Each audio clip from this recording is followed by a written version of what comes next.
into the unknown,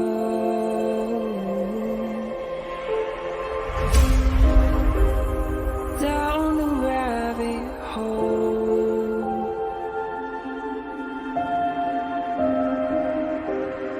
where it stops no one knows.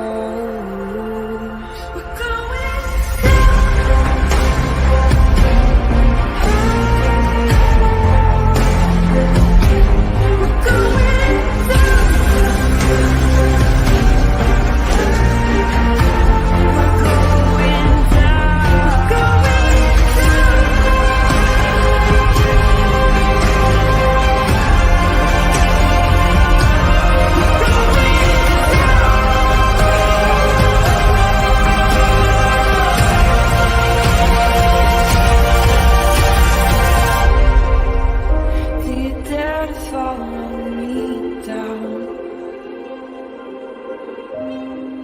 headed into the unknown. Na, na, na, na, na, na, na.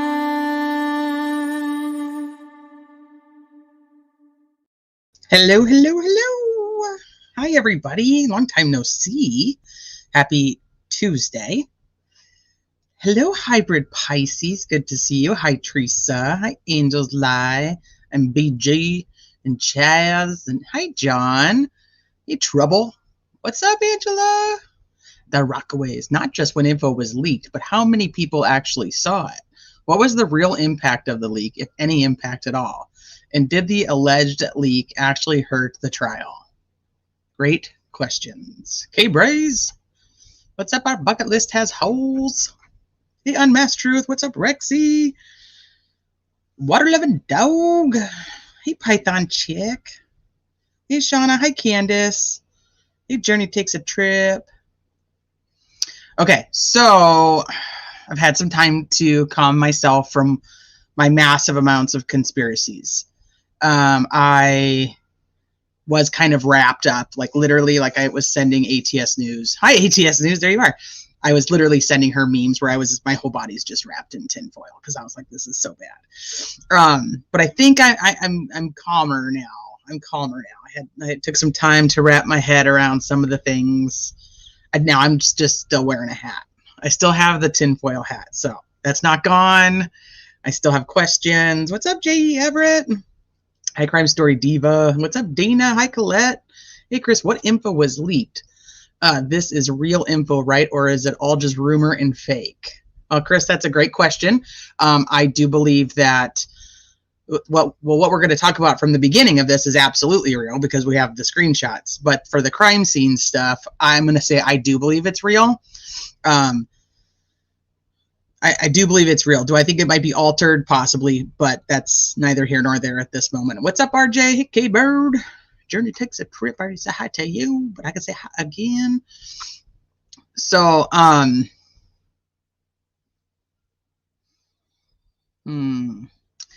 Hey, Erica. Hey, Mark. I stand by Carla.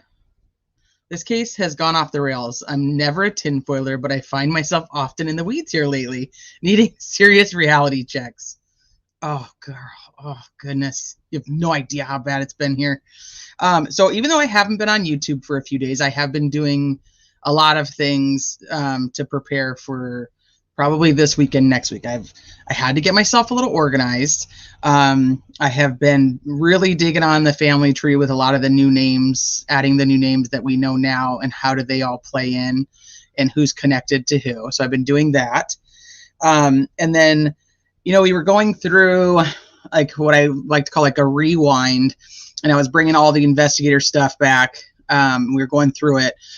I'm trying to take the time to crop the stuff that I find the most important, as well as doing that with like the family interviews, because there's so much that's repetitive and very blanket statements. So I'm trying to just pull out the gems, I guess you'd say, or like the big pieces that are that kind of play into the timeline of events and who the players are. because I think that's what happens is we are getting caught in the weeds somewhat when it comes to that too, because we can't even figure out who the hell was in what search party. I still cannot find a clear answer on that. So I've been pulling some screenshots from some of the family members, things like that. Just trying to get more organized so I can present a more cohesive timeline. So I've been working on this timeline. And so, I mean, I have been doing stuff, just not live with you guys necessarily. Oh, thank you. Our bug list has, thank you for sharing your thoughts with us on this difficult case. Oh, you're very welcome. Thank you guys for keeping me on the straight and narrow and where we need to go. Hey, Julie. You did. You finally called me live. Devoted to Mariah. I think I need to start back at the beginning. I'm so confused. Well, that's kind of what we were doing, is just, we were taking it a step back, going back to the beginning, listening to what the investigators said. I've pulled every interview I could possibly find of every family member. I just didn't have time to like trim it. And you know how news segments are. They like split everything up. It's a nightmare. So I've been trying to like just condense it down. Not there yet. Hey, Alley Cat. DC prom time. Well, thank you, Dina, for joining. I thought you were a member. Maybe you're just rejoining. Rexy. Hi, Heather. Who searched throughout the night? Right. So I was actually always under the impression that a lot of the family stayed in search throughout the night. And as I was doing some of this cutting, which I'm not going to go too far into this because I have that whole, I'm trying to get all that ready for a different live. But I did think it was interesting that Mike Patty made a comment in one of the interviews that they got up really early and came back. And I was like, I thought you actually were there all night. So who was there all night? So I don't know. That's, like I said, we're going to go through all that. Yeah, so I'm trying to just break it down and get rid of just the, you know how like they do. They're like, and thank you for watching News Nation, and they do all that. It's like there's so much of that nonsense. Plus, then there's just the repetitive, 2 girls went missing on February 13th. I'm just trying to cut out all that garbage so that we can actually listen to the meat and potatoes of it, which is interesting though, because I am finding some things like that, like comment about from Mike Patty. I thought that was interesting. There was another one from Kelsey that she said, as you guys, so this kind of actually leads into what we're going to talk about anyway. We talked about the pictures that came out that have like the shoe and the tie-dyed shirt, and they're all in the water.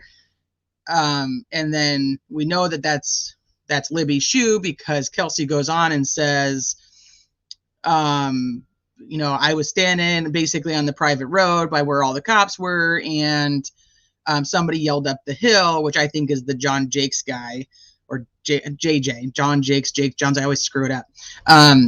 I think it was him, and he like yells up and he's like, hey, what kind of shoes were the girls wearing? And she's like, I knew it was bad because it was my sister's shoe.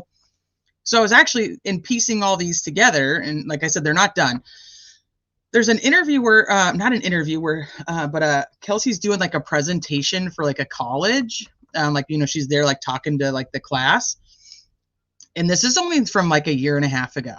And she says that they asked her what the girls were wearing, and she said she didn't know. The only reason she knew what Abby was wearing was because of the Snapchat that Libby had posted the day before. So she knew what Abby had on, but she didn't remember what Libby was wearing.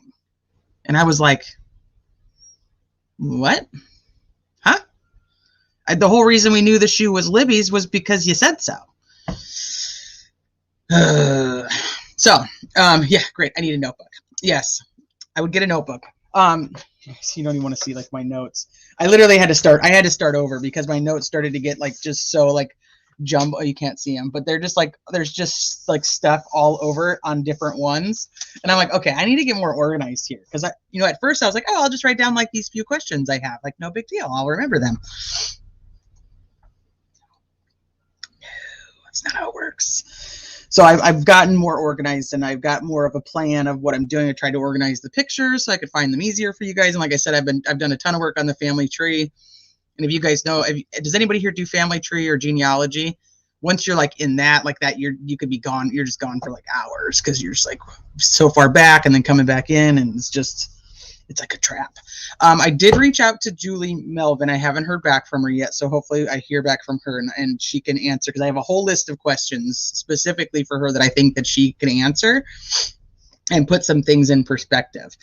The other great thing that we're going to do is tomorrow night, I actually have the pleasure of having ATS News and Alex Erickson are going to come up, and we're going to be able to talk about some of the things, the biggest questions that we still have. And like, as that way, when we have like a whole list of questions from us and from you guys, we can actually write it all out. We'll do it all together. And then as we go through all these interviews and different documents and so on and so forth, if we get the answer to one of those questions, we can mark it off our list. So it's kind of like an interactive thing. So tomorrow we're going to be able to do that, and I have the pleasure of having them come on and discuss their thoughts and their questions on the case. She said what Libby was wearing, and it wasn't jeans. Yeah, she said it was sweatpants. But that's apparently changed. There's lots of different ones. Mark, did you? I just started. Oh, I love genealogy. I just love it. I just love it. So you get lost for months. Yeah. It's so easy because like, you're like, okay. And then once you find like a good path, like in a family tree, you're like, okay, here. And then there's so many common names. You're like, okay, wait a minute. So is this person actually related to this person? And then to figure that out, you have to build the tree up, and then you have to kind of go over, and then you have to build back down to see if those people match to those people. And so on and so forth. So that's where we were. So one inconsistency before we get started on going back through, or not going back, rewind. Before we start going through the leaked info that I wanted to ask you guys about, because this is one that I haven't been able to let go. But I need to bring up my map first. So let's see. I'm having a problem with this. When I was working on the timeline, I'm having a problem with this part of my timeline. And I'm hoping with you guys here, and I know you guys know a lot about the case, and you guys, most of you guys have followed for a long time, that maybe you guys will have an answer for me. Let me bring up the map. It really does. It really, really does. But I love it.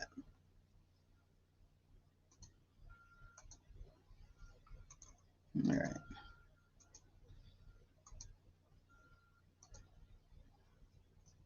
Okay. So here's my question.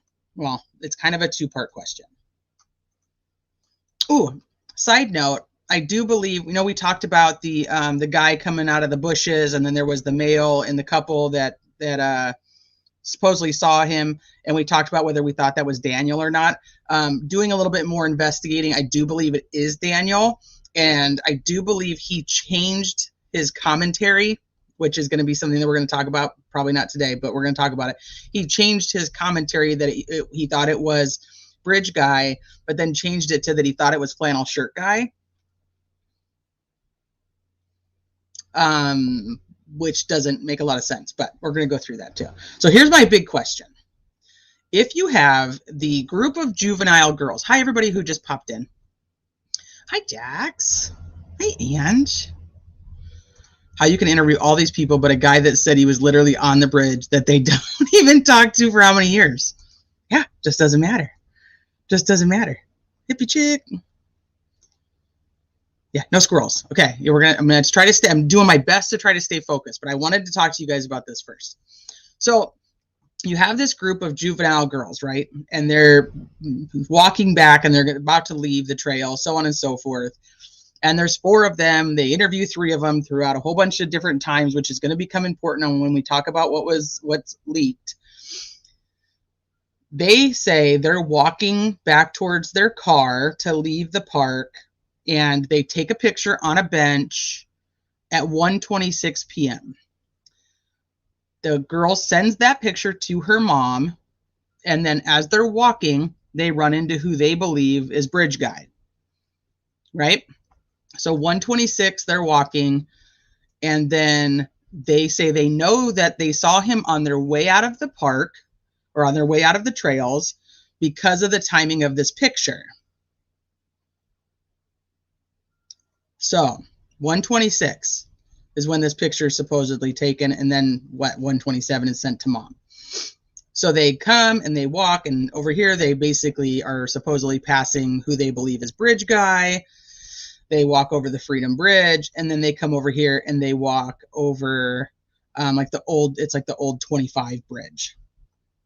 So it's not necessarily, this is the new Freedom Bridge, but there's this little bridge. Now, I've never walked this trail myself. So I'd put on my hottest jeans. But just watching other people who've walked it and kind of looking at the timeline of how long it takes, it doesn't take that long to get from point A to point B. I know that they say it takes approximately 10 minutes to walk the trail itself. So if she's already over here, or this group of girls is already over here, they walk over Freedom, they see BG, they walk over Freedom Bridge, they keep walking, and then Betsy Blair sees them walking through, or walking when she's driving to go to the trail, right? Where do they park? Yeah, not sure about that. I've never ever heard where they parked. We know that they supposedly walked this way and they were seen leaving the trails. Is there parking over here? I'm not sure. Does one of them live over here? Also not sure of that. But my big question is Betsy Blair. So Betsy Blair's driving, driving along, and she sees the 4 juveniles as they're walking away. Betsy Blair is then seen on the Harvest Store camera driving east, so heading to over here to park. She's seen driving east at 1:46. They say this takes approximately, this is like 30 seconds supposedly, so add another 30 seconds, another 30 seconds, puts her over here at like 1:45. So where were these girls from 1:26 to 1:45? Why would it have taken them 20 minutes to walk from here to here? Yeah, 1:43, 1:44. Yeah, either way, approximately 20 minutes. I'm trying to figure out, why did it take them 20 minutes to get from the bench to where Betsy Blair saw them?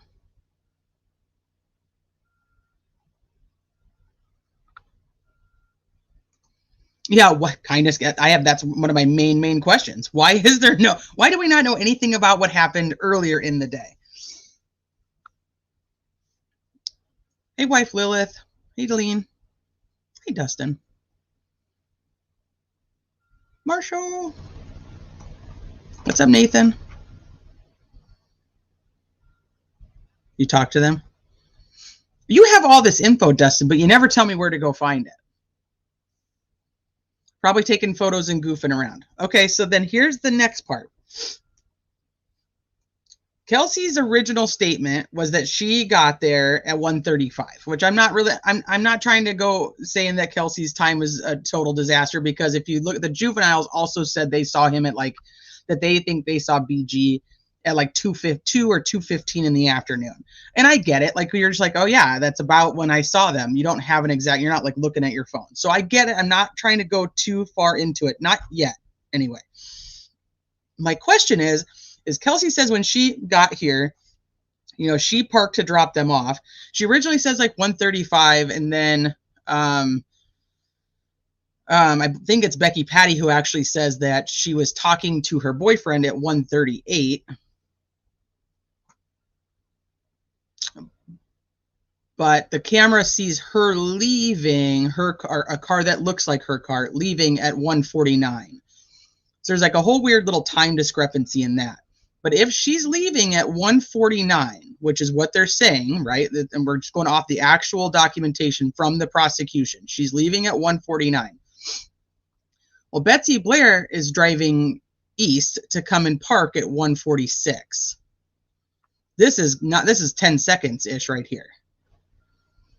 So how did she not see Betsy Blair's car when she said there was nobody parked there?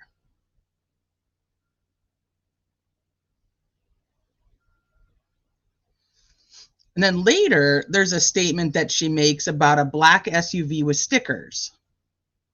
You guys remember that? So this is my question to you guys. I know it took a long time to get here, but this is my question to you guys. So is this black SUV with stickers, is that supposedly Betsy Blair's car? Who does? That's true. But if the camera time is off, then everybody's time is off. So it still kind of would throw it still throws me into having an issue. Oh, do you mean for the girls' camera matching? Or I thought you were talking about for this part of it. Maybe you're talking about for the girls' camera. They were deliberately leaked to put the final nail in the coffin of Ellie, who flat out denied the existence of Odinism in this case. That's all you need to know. I wish it was that simple, but for my brain, that is not all I need to know. You can't find what we have and know because it's info we gathered by doing interviews and having sources and having my reporters in Delphi since the murders happened. I know, but where do you put all of it? Where do you combine all this knowledge that you can share with anybody? Like for me, I combine everything I look into and then I give it to you guys. Commander Alpha Turkey. So my question is then, is that Betsy Blair's vehicle that she sees? And if it is Betsy Blair's vehicle, then she knows that somebody else was at the trail, right? Todd, I haven't, and I don't know. Okay, so you guys all know, like I don't watch a lot of the YouTube channels that are inside of the Delphi case and really only kind of follow the Delphi case. I don't watch a lot of it. So this very well could just be an answer that I try to figure it out myself and talk to you guys about it. Well, supposedly the Mears farm had cameras and something happened where they ended up putting them up because there was a party or something there.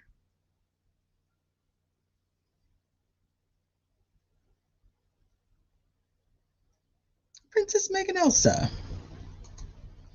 Hoosier Harvest Store may not have been the same time as Kelsey's phone. That might be why it's such a difference. Yeah, like I said, I'm not even really worried about like Kelsey's time. I'm more concerned. This is from the same camera, so regardless if the time is off, it would still be the same difference in time. So I just want to know if that's the car she saw, or is there still somebody else that I have unaccounted for that would have been at the trails? That's really what I'm trying to figure out. Because as I was saying earlier, what I'm trying to compile is to get every known person and where they would have actually been.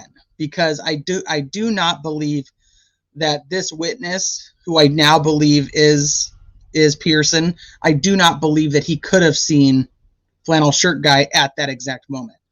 But that's, like I said, I'm not going to go too far into this. So I'm just asking you guys these questions so that I can continue the research to go down the other rabbit holes. Oh, no, who does? Don't worry about it.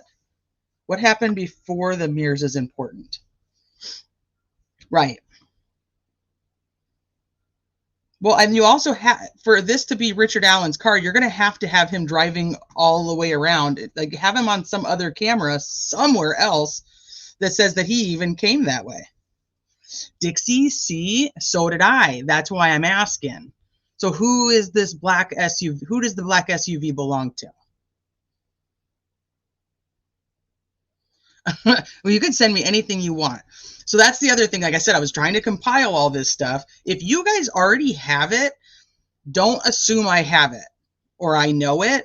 And I know like some people have sent me things that I do have. It's fine. I don't care. If there's something that you feel is important to like the timeline or the persons that were there and the times they were there, feel free to send it to me, because that's really what I'm trying to compile, is to see who's where and when are they there. There are 3 new witnesses that are now in the case, we found out. New as in how long ago? North of the CPS building. Yeah, here. Okay, so that was my big thing is I don't understand where the girls were for 20 minutes if they said they were headed home. And then we know that Bree is friends with Kelsey. Bree was Kelsey's boyfriend's sister, Kelsey's boyfriend at the time, not her husband now. And she says that her and Kelsey went out to lunch. The Andersons is the key. Shane Meehan trials delayed until next year for killing. I saw you post about that, and I found that interesting also, just the timing of that trial delay, like they don't want any information about Ferenczi coming out. I don't know. See, that's why I said I've got my conspiracy hat on, so just take it for what it is. I know. I don't think he has one. I think that this is just his own research that he's put together. You should compile it somewhere, like a website or something, though, Dustin, so that people can, you know, you seem to have a lot of answers to a lot of questions that people have. And I think it would be good. Okay, so that's kind of where I'm at with that. If you have screenshots that prove who was there and what time or times and who, or who, like and or either one, feel free to email me, criminality187@gmail. I promise I try to read everything. I'm not the best at responding, but it's me. It's not you. Just remember that. Okay, so that's my big things about that for now, because that's where I was at on my timeline, and I'm like, this doesn't make any sense.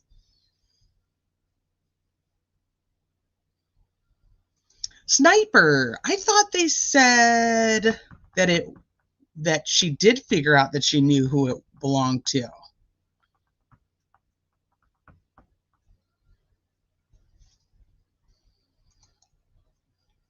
Oh gosh, that's another case that I'll get you. Did you watch it on AK's channel? AK does the best deep dives on Suzanne's case and has me questioning even what I think about it.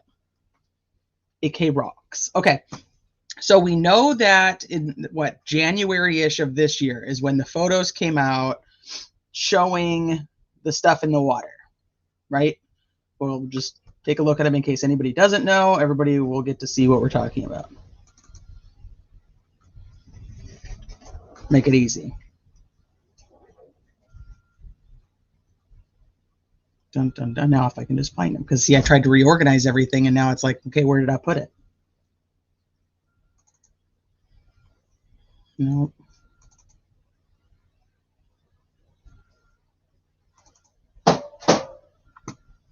Here. There's 1, 2, and 3.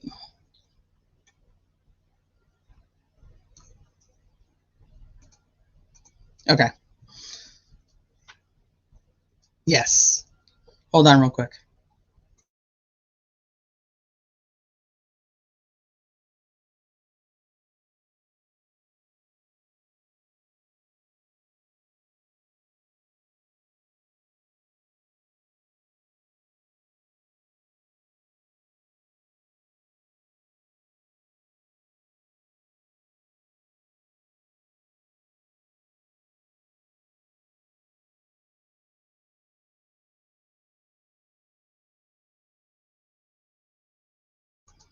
Okay, sorry, I had a middle child who needed something.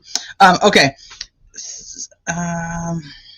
Could there have been 3 different girls who were there prior to 1:30, and these were the girls RA saw? So that is a big question that I've had.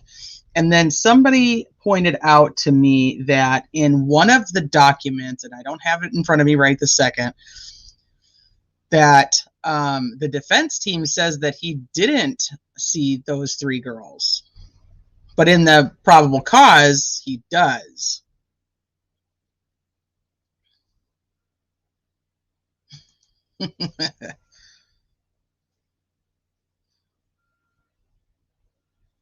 Would be kind of hard to miss those things in the creek if they were there on the 13th. Well, I think it also depends on really where they were, because if they are on the south side, maybe. But if they're on the north side, I'm not sure, because by the time anybody was actually searching over there, it was dark, and there's like a 4-foot drop into the water. And since these don't have any, you know what? I wonder if they do on Gavin Fish. I think they might. I'll have to look into that. I'm not doing it right now, but I'll look into if they. It should have the actual coordinates on there. Oh, you know what? Let's just do it, because now I'm not going to let it go. Sorry, guys. Squirrel. Gavin Fish. I know he posted all of the what do you call it? The metadata that went along with the pictures. Let me see if it has it on there.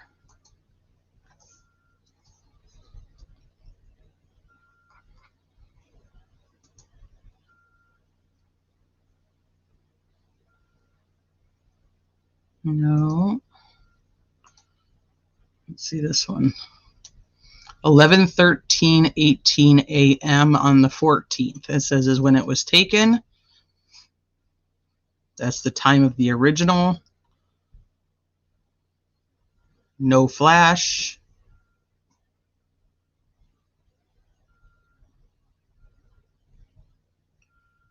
It doesn't have coordinates on it though.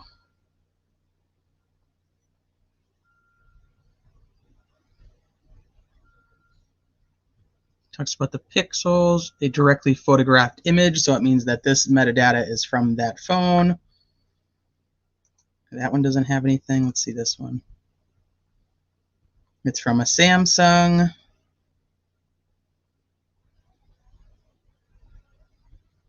Shoot, I was really hoping it would have like, what about this picture? Here, you guys can't see that, can you? Here.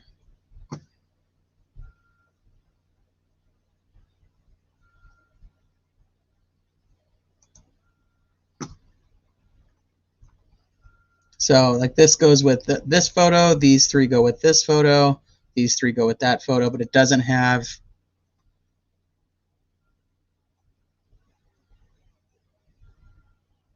just says 11:13:18 time zone, pixels.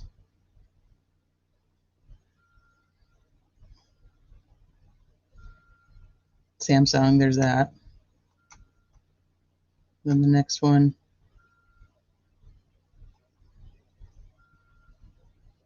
11:13:27.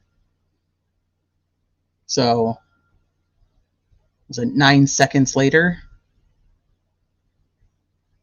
I thought that with the metadata, you would be able to see where it was actually taken at.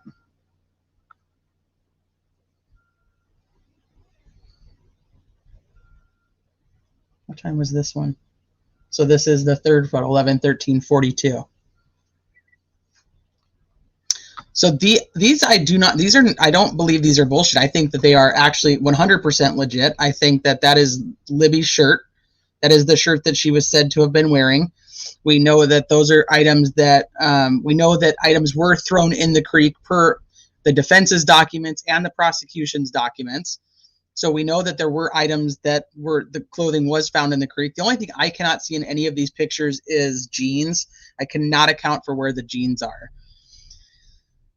Let me see. I noticed something I've said the other day that I had never caught before. Almost sounded like he was saying they never cross bridge, but how he said the trail end here and down the hill and inside. So we went through part of one of Ives' interviews, but not all of them yet. So do you happen to know which one that is? Because that wasn't in what we've gone through already. I wonder if that's the one with Gray or if that's the other in the TV interview. Carrie has said it's Libby's shoe and shirt. I always assumed this was the pair of underwear, but I can't say for certain. Any time zone stated on them? So what they actually state for the time zone is like UTC -6, I think is what it said. Let me go back. That's the only place that I know actually. Did I close it? That's the only place that I actually know of that has any metadata that goes along with it. No, I closed it. Of course I did. But it's if you go to Gavin Fish, Delphi Pictures, you can look at all of that. Yeah. So who released these photos? No idea. At that point in time, he said that Gavin Fish had said that they were sent to him, that he did not go and validate them, that this was what he was sent. He posted them for people if they just wanted to, they could do what they, make of it what they will, essentially. Okay, wife Lilith. That's what I was wondering if it was on his.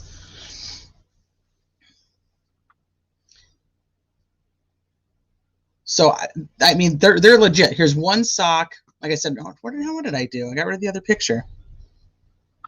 This is the one that I think it's Libby's shoe. You take the picture. The other picture is just this angle. You can see her shoe, then this, and then the shirt. Hey, Crime Sleuthin.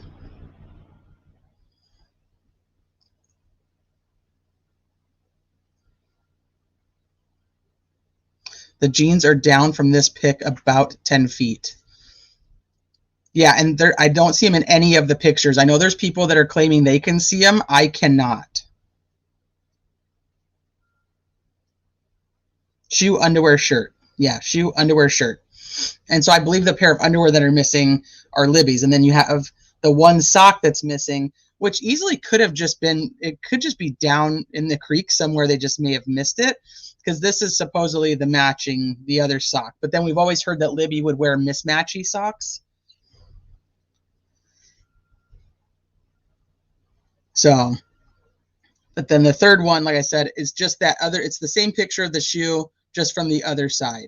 So you can see the shoe, you can see the, like that shadow that's underneath what I think is the underwear. And then over here, you can see Libby's shirt right there, the tie-dye. There's the pink, the greenish color. I don't know if you guys can see that or not. Like a yellow, all right here. The sock was from Abby, but she had her shoes put back on. So then where are, they never stated that she put Libby's socks on. So Libby would then have two pairs of jeans at the scene because Abby had on Libby's jeans. Right, well, so I don't know where Abby's jeans are, but they're not missing in any of the court documents. Okay, so this was a leak all on itself. My opinion, this leak is directly from whoever took these photos, decided to send them out. That's where I'm at with this leak because of the metadata that's attached to it. It's from the original person who took the picture. That's my thought on it. Obviously, I cannot prove it, but that's where I'm at with these. So I think they're legit, and I think they're from the person who supposedly was on the one side of the shore zooming in. That's what I think. Now, we have the second quote-unquote leak, which is Brandon Woodhouse, who is an Odinist, and he's definitely got he's got his own personal issues going on. So I'm not going to go I don't want to go too far into him. I just want to go into the documentation that supports it. He's a practicing Odinist in that area, and the defense team had reached out to him in hopes that they could understand Odinism a little bit better.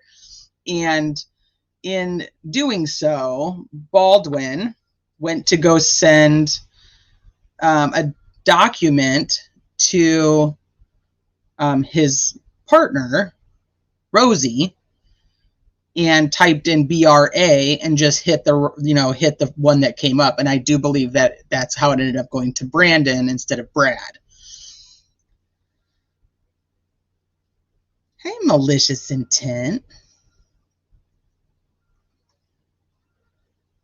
Yeah, those are from the searcher. So that's where I'm at with those. Yeah, I agree. Hi, Spicy. Well, Marshall, I also think that's why he didn't put, didn't put Abby's jeans back on Abby, is because it probably would have been much harder. And even if they weren't wet, skinny jeans are kind of a pain in the ass to put on anyway. So there's an email that gets sent out, and if you guys have these documents in their entirety, please feel free to email them to me, because I had to search and piece them together in little tiny tidbits and try to get them for you guys in the whole list capacity that I could.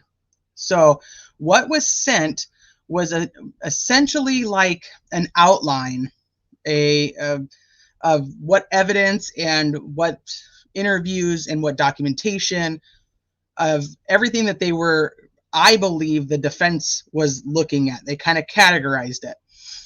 So not to go too far off topic, but did you guys listen to the Murder Sheets podcast from today, where they actually played their interview with the original quote unquote leaker that was Baldwin's friend, who went into Baldwin's office and supposedly took photos of things.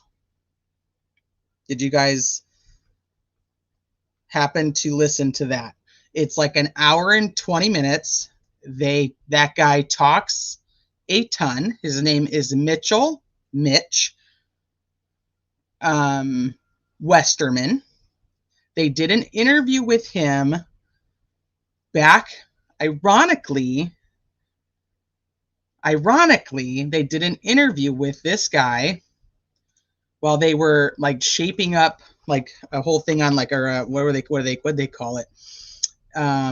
Like they were doing like a whole thing on where they were going to like dive into Baldwin and like show what kind of attorney he was. And so they were talking to people that knew him and whatever.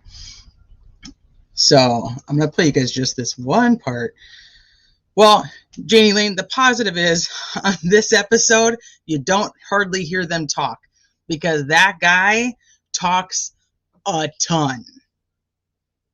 He talks so much that I'm like, if you talk this much about me and I'm in the middle of this active, trial, proceedings, I would have probably been a little pissed. Did they? I have no idea, MB. I have no idea. I'm gonna talk about part of it. Oh, you mean before in the one from like way over here? Which one? When did they request that? Which time? When they weren't going to talk about it anymore or answer questions? I don't know which one. But anyway, so they put this one out today. There's just one part that I want you guys to hear. So they're essentially asking this Mitch Westerman about like Baldwin and about what it was like working for Baldwin. And he left in like 2020. He went to law school. He took the bar once and failed. I mean, like, I don't even know which one. Yeah, I can't watch him anymore. But like I said, so he talks a ton. You're not missing anything by not listening to it. So I'll just tell you that.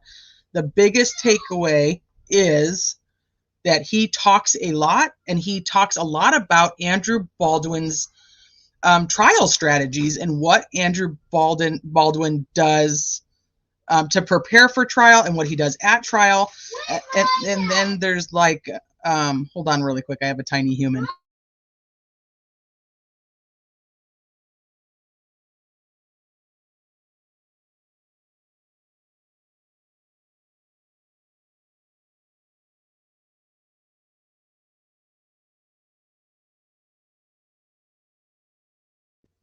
Okay, so he talks a lot about Baldwin's trial strategy, what he does to prepare for trial, and what he does during trial. And then he also talks about all the times that he criticized Baldwin. He criticized Baldwin when he was working with him on the things that he did not think Baldwin was doing right. And then he also talks about what a really bad driver Baldwin is. So, oh, you don't have to be. I'm not sold on Odinism in itself. I am this is totally side piece. The memorandum to me, and that's actually one of the things I have written down. I am going to pull every chunk of that memorandum that is actually important and should have been able to been written without all the Odinism stuff, so you can see why the defense did the right thing and what they said and how it was important to Richard Allen's case. So, yeah, and I also agree with that. And I didn't used to think that, but I'm at the point now, and I'm going to say this really, really openly. I believe that there are people from probably both sides who use entities in social media to push their agenda. And if you guys don't know my history on YouTube, I was very, very big into the Watts case. I got very close to the Watts family, and they have an agenda. They had an agenda then. They still have an agenda now. But you don't see it when you're in it. You just think like, oh my gosh, these people are so nice to me. There's no way they can be bad people. There's no way this, that, and the other. And you get sucked in. And there's also something to feeling like you have, and I don't mean like the inside scoop, but kind of where you feel like empowered and entrusted with this information that other people don't have. And I'm going to tell you, I don't know these two people from Murder Sheet any more than I know MB or Alley Cat. They're just people that are on the internet, and I've listened and I've talked to in chats or whatnot. That's it. I've never spoke to them personally. I don't know their personal lives. But I'm telling you right now, they don't know how deep they are. And I can guarantee if they are good people, they will regret the place they are currently. They are too far into a very active case, and they don't see it. But outsiders do. We see that they are too involved. They're too involved. They're too close. They think they're investigating something. They're being used to push a narrative. And before they were being used to push a narrative about Keegan Kline, and we were buying it. And if you look back, if you dig way back to when the FBI interviewed Keegan Kline, right after all of this, right after the murders, right after everything, when the FBI interviewed Keegan Kline, they said they did not believe he had anything to do with the Delphi murders.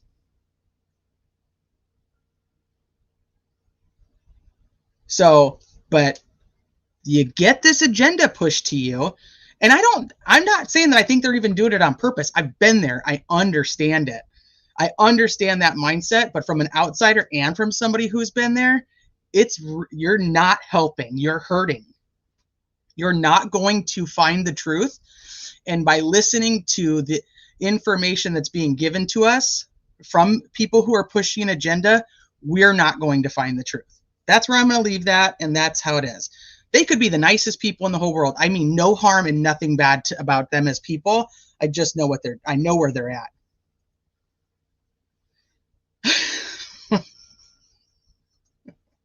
So, there's a part of this, like I said, this guy talks a lot. I would have been really pissed if I was Andrew Baldwin and I heard this interview. They said that they took pieces of it before, and that's what they put into whatever segment. I didn't listen to their original segment, so I have no idea. But they're now putting out this interview that was actually done back in the beginning of the year. Is Shebe here? Hi, Shebu. But there's a part that he talks about when he talks about Baldwin's strategy that I thought was interesting when it comes to this document that got leaked. So I'm just going to play you Content warning. This episode. Things that find the time. Chapter.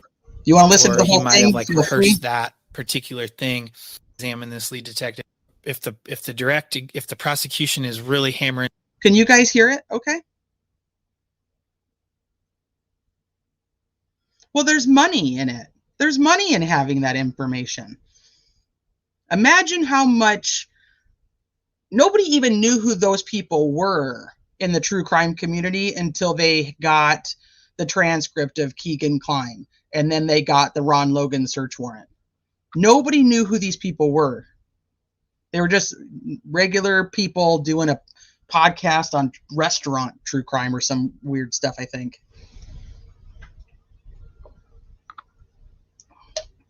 So there's a lot of money, and money is the root of all evil, as they say. Okay, so like I said, I'm just going to play this part because I just want you guys to hear this when it comes to what we're going to talk about. Something in direct exam, or the lead detective says something, Andy can find that chapter, write what they said, and then he can. And so it's kind of interesting if you watch him in a trial. He's literally sitting there at the table, and he'll be shuffling his papers around, and he's literally on the fly, like adjusting. I think his cross-examination for every class, and that's how you work through the class. Okay. And so I think a lot of lawyers are very outline driven, which is great. But what Andy does a great job in my opinion, is this chapter method allows him. So his chapter method would literally be like, as we were talking about the trial prep, is he has it literally just starts on a very smaller scale. I mean, he actually calls it the chapter seeds, where, there are these seeds of thought that, okay, whatever the issue might be, and we're talking about, you're taking the case as a whole and you're breaking it down into these little moments or thoughts. And, those are the seeds. And then from the seeds grow the individual chapters. And so, as the process goes down the line, he might, at the very beginning, he might have, 50, 100 chapters, depending on, and I'm talking like, this might be specific to, say, the lead detective of a case. So he knows he has to cross-examine this lead detective. He might have 100 different chapter seeds, and then he'll organize those into individual chapters to where, he'll have at the end, maybe he'll pare that down to 40 or 50. And he literally writes, he writes the head of the chapter on a sheet of paper at the top. And then those are his chapters, and he organizes those literally one on top of another. If it's the day of the cross exam, he organizes them in the way that he thinks he's going to actually physically do the cross exam. And then depending on how the direct examination goes, that's why I love his method, because it's so able to be thought of, on the fly.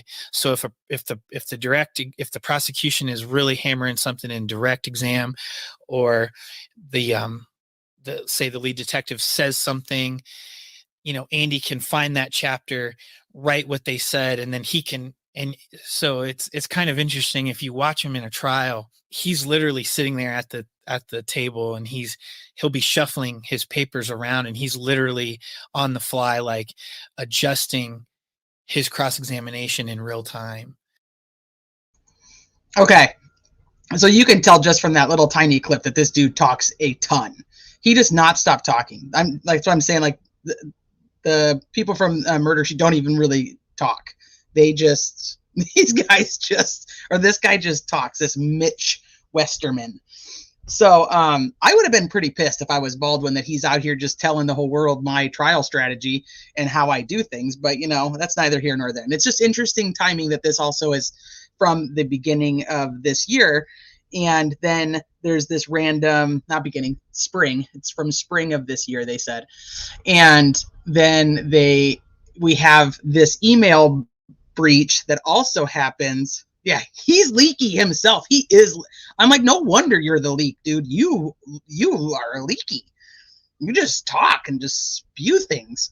So then we have the email thing that happens with Brandon Woodhouse, and what it is like literally an outline of what it looks to be like a case. So there have been speculation that this is like the outline of evidence that's been given over, and from prosecutors to defense. And then, this is how they have it organized. It also has been speculated that this is the defense. I don't know if we can actually tell that one way or the other, or if anybody can prove that. Hi, all you guys that just popped in. He's so leaky. So many twists. For me personally, I have to get to a point where comfortable is not the right word, but that I understand the information to be able to go, this is good or this is bad, and this is good and this is bad, besides just what my gut tells me. I need to have, I don't know how to explain it. I have to have it all in my brain to be able to wrap my mind around all the pieces and go, okay, what does this even matter? Hey, Julio Suave. I mean, he's describing indexing, but he talks about that beforehand. And like I said, I'm not going to play more of their podcast, but he does talk about indexing, and he says that he goes like a step, that basically Baldwin goes like a step further and creates like these chapters. So, hey, Amanda. Oh, goodness. We'll be here all night. So, anyway, so it's interesting to go through and to look at. And like I said, if any of you guys happen to have this in its entirety, I have a bunch of pieces that I pulled. So we're going to go through them. But if I could not find one post that literally had all of them, I had to find it from all different spots. And I was like, this is silly. Why can't you just go in and find the information you're looking for in one place? I don't get that. Just, I want to be able to go in, here it is, and move on, right? No, gosh, can't do that. Not with this case. So under the evidence one, they talk about Allen's vehicles, Allen's 2006 Ford 500 SE, the build sheet, the VIN shipping information, the 2006 Ford Clear report, Caroline Davis Clear report. I'm assuming that's who bought the car. This is the document. So this was what was sent to Brandon Woodhouse. There's just some interesting pieces that come out of it. And then there's screenshots. So he puts out what was sent to him, and I actually think that Mark put out what was sent to him. So let's go through who is the leakers. You've got Baldwin's office that supposedly Mitch goes into and takes all these pictures. Okay, that's the current part. Now you also have Mitch, who's supposedly friends with Robert. Robert's the one who unalives himself.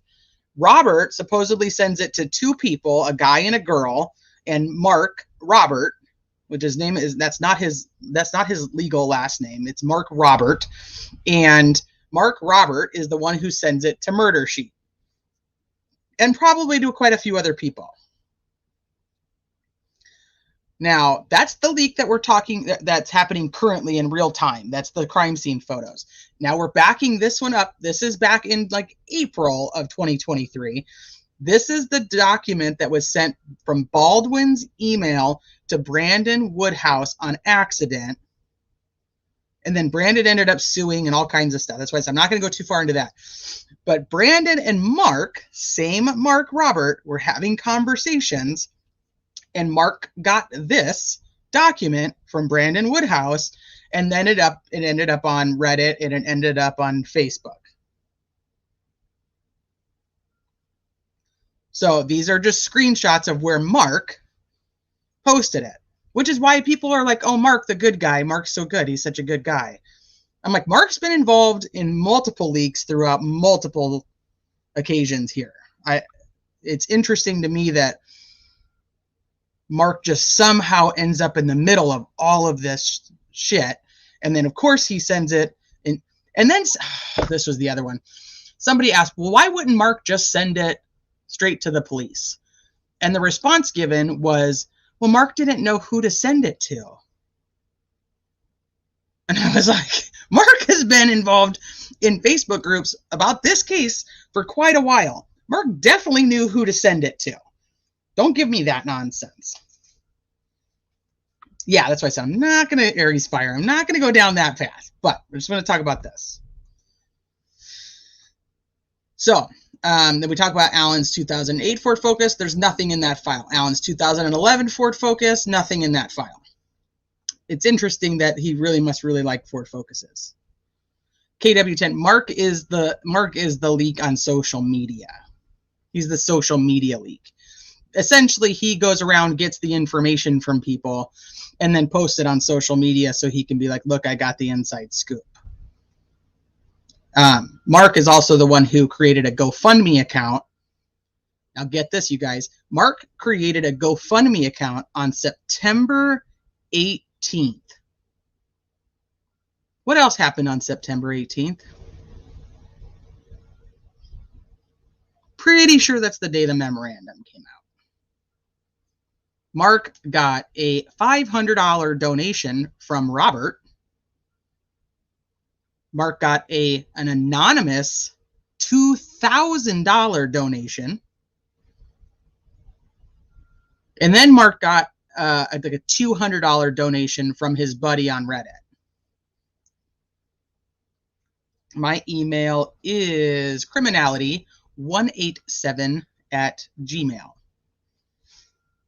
And the guy that he's buddies with on Reddit is the ex-reporter who got like kicked out of being a reporter in like New York City, probably 15, 20 years ago now, long time ago, for plagiarizing. So how in the world does Mark set up a GoFundMe? It's so that he can take a week off of work. He wants to take a week off of work to go to Disney World with his daughter, which, you know, admirable. Go to Disneyland with your daughter. You know, that would be very fun for her. Who in the world is donating $2,000? And if I'm going to give you $2,000 because you're my friend, why the hell would I give it through a GoFundMe account that's going to take 45% of what I just gave you instead of just giving you the $2,000? You're my son, you're my brother, you're my whatever. Come on. That doesn't make any sense to me. Oh yeah, I'm trying to do my homework. Modern money laundering. Well, now, how do you know where it came from? It's just an anonymous donation. It's just an anonymous donation to my daughter's GoFundMe.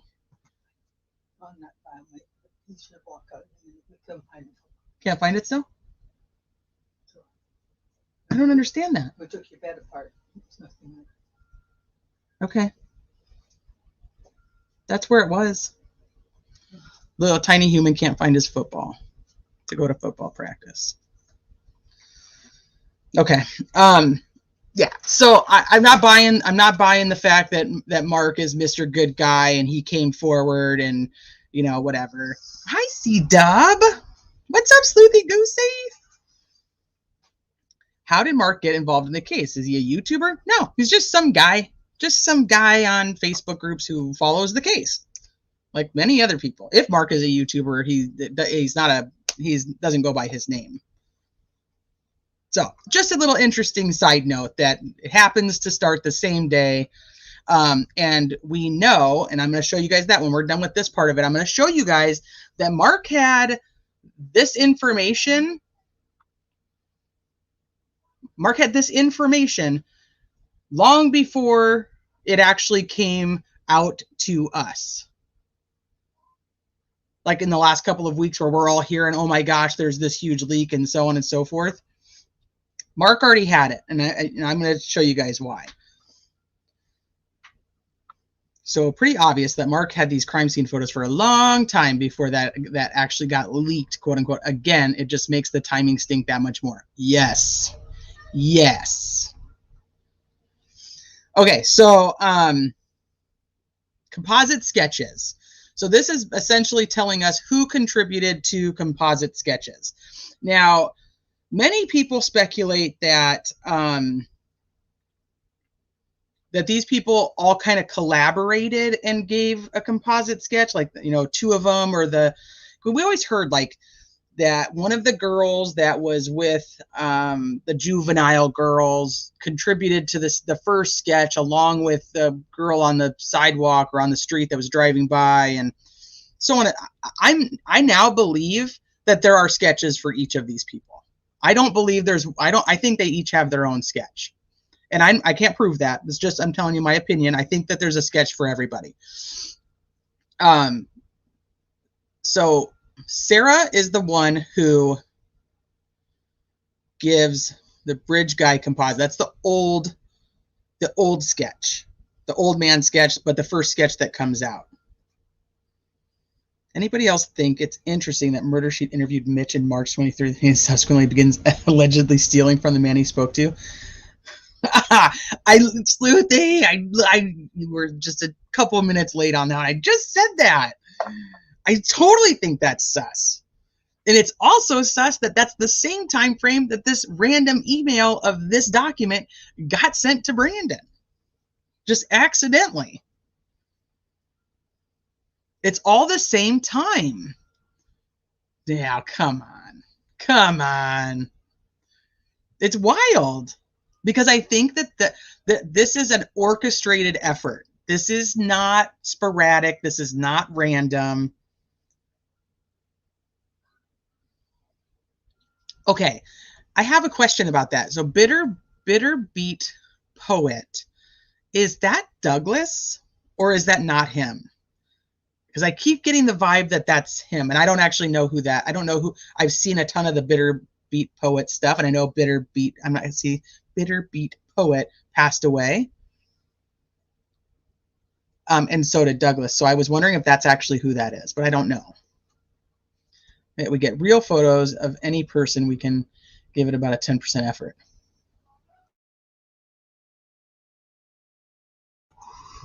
A collusion. A collusion, yes. Yeah, but is it the same person? I get the vibe it's the same person. But anyway, that's neither here nor there. Anyway, so here's the 2016 Ford Focus that we know about. Here's what they've got from that. And then Alan's motorcycle. Now, we're talking about the composite sketches. So we've got Sarah, who's the old bridge guy sketch. We've got Teresa Liebert. We know she gave a third sketch. And we think it's probably the guy with the beanie. You've got RV, who is one of the juveniles. Now, this one's interesting to me because this is where Daniel Pearson, and then in parentheses, it says David McCain.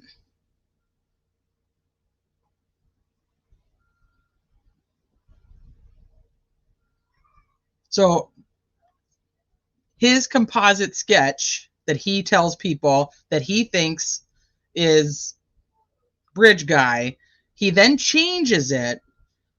He changes it and says, nope, he thinks it's flannel shirt guy. And then they're saying here in this document that flannel shirt guy is David McCain. Yes, Wing Baby, they sure were. Yep. Who's the same person? It's the poet guy from Reddit is the same as Douglas from Facebook groups, because I know they both passed away and they both have the same theory. So I was just trying to figure out if that was actually Douglas's account. Now, Carl Abbott, can somebody tell me who that is?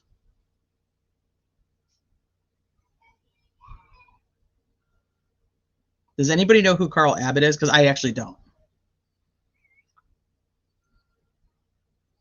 Right. Mark's the one making the money off of it. So there's something going on there. But, you know, here's the thing. That Mark supposedly showed all of his screenshots with Robert. He gave all those screenshots to Murder Sheet, but we've just never seen them. We just have to believe that Murder Sheet saw them and that they're telling the truth. Okay. All right, so we're all in agreement. I don't know who that is either. So I'm assuming that the Daniel Pearson sketch ends up, they end up saying it's David McCain. I'm not actually sold that it is David McCain. Abbott is the funeral director.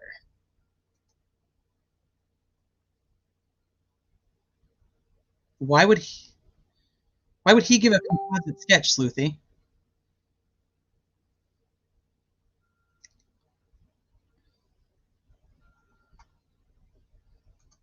Yes. Mark Cohen is Mark Robert. Yes. Mark Robert's just what he went by on social media. But why would he give a composite sketch?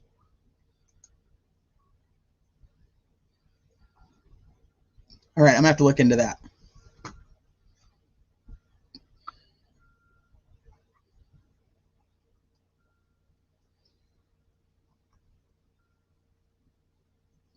Okay. So so it is. You tell me. All right, Carl Abbott, we're going to write it down. We're going to write it down on our list on why he would be giving a composite sketch. Because he's not a name that I've heard of being at the bridge. But once again, we can't get a clear answer on who was actually at the bridge. So I think, like I said, I think that these are all different composite sketches. I don't think they came together to make just one. Okay, so like I said, I have a couple copies here. So let me go through.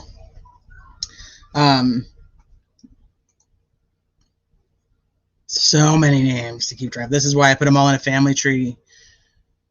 But somebody tell me why in the world he would have a composite sketch. Oh. The photo of Abby, Tammy? I assume you probably mean Abby. No way. The funeral home guy? Okay. So then the next set, and like I said, I don't think I have the full thing. So if somebody has it, feel free to send it to me because I don't think I have it. I had to pull together bits and pieces. So the next section that I have is the buckle swab from Allen that was the search warrant. Hold on, Sleuthy's sending me something real quick.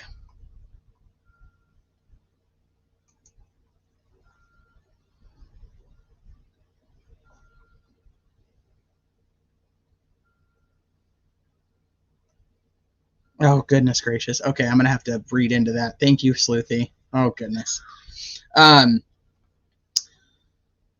And here's all just the stuff that has to do with taking his DNA.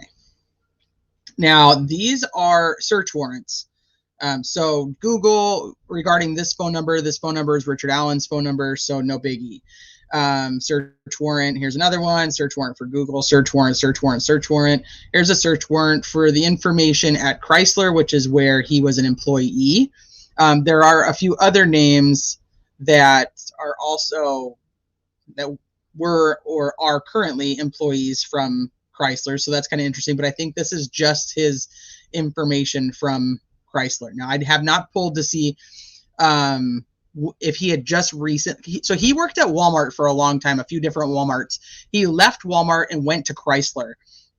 And then when he left Chrysler, he went to CVS. So, but I have not written down the dates of when he actually went to which one. So I know that they would be pulling it, but I'm trying to figure out why they would want to know his information from Chrysler and how that would pertain to, February of 2017. Because he, at that time, was working for CVS.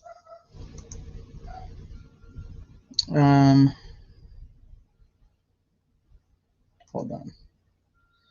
So this phone number down here is also interesting to me. If you Google it, if you Google this phone number, it shows it up CVS. But when I ran it through my background check, it actually gave me a lady who used to work at CVS.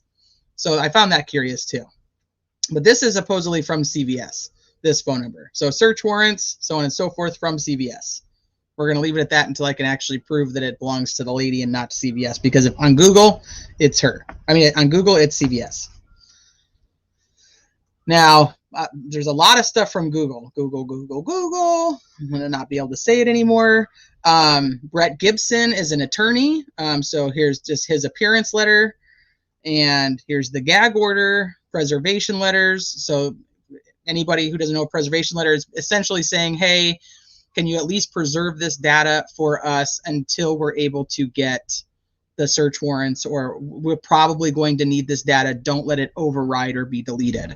So that's just them sending, hey, here's a court order saying do not delete this time frame of information. We may need it. So no, I don't see anything major there, unless you guys do. Possibly, but it has his name under composite sketch, which doesn't make sense to me. Like, why would he be creating a composite sketch? What's his, what purpose does he have to create one?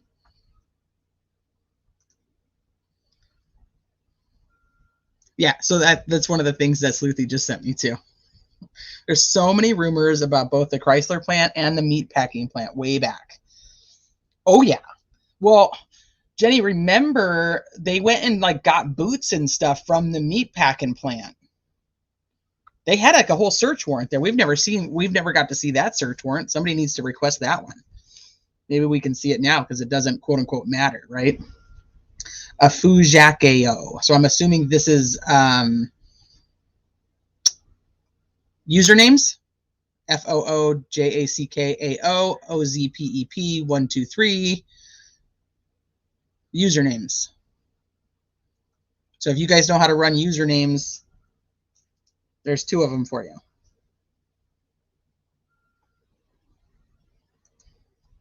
Now, the next one is, so at the bottom of this, like I said, I'm still missing pages. So this isn't everything because I can tell I'm missing pages based on putting it in order and how it doesn't all line up. So Richard Allen, jail, text, or church. That folder is empty. Now here's the interviews and the dates these people were interviewed. I'm curious. Go throw some ramen in. So Anna Spath, 215. Evan Fritz, 215. Mackenzie Sandusky. Some of these names are familiar, but not 100%. Here's Maya Abbott, Sleuthy. So was Carl there with a child of his? That'll be interesting. Okay, we'll have to look into that. Nicholas, here's one of the juvenile girls we know, Paige and Tiffany. That's also an interesting one at 4:50 p.m. They're interviewed on 2/17. Betsy Blair interviewed March 7th. Remember, Betsy Blair is the one who gives the younger guy sketch that was supposedly standing out on the first platform of the bridge.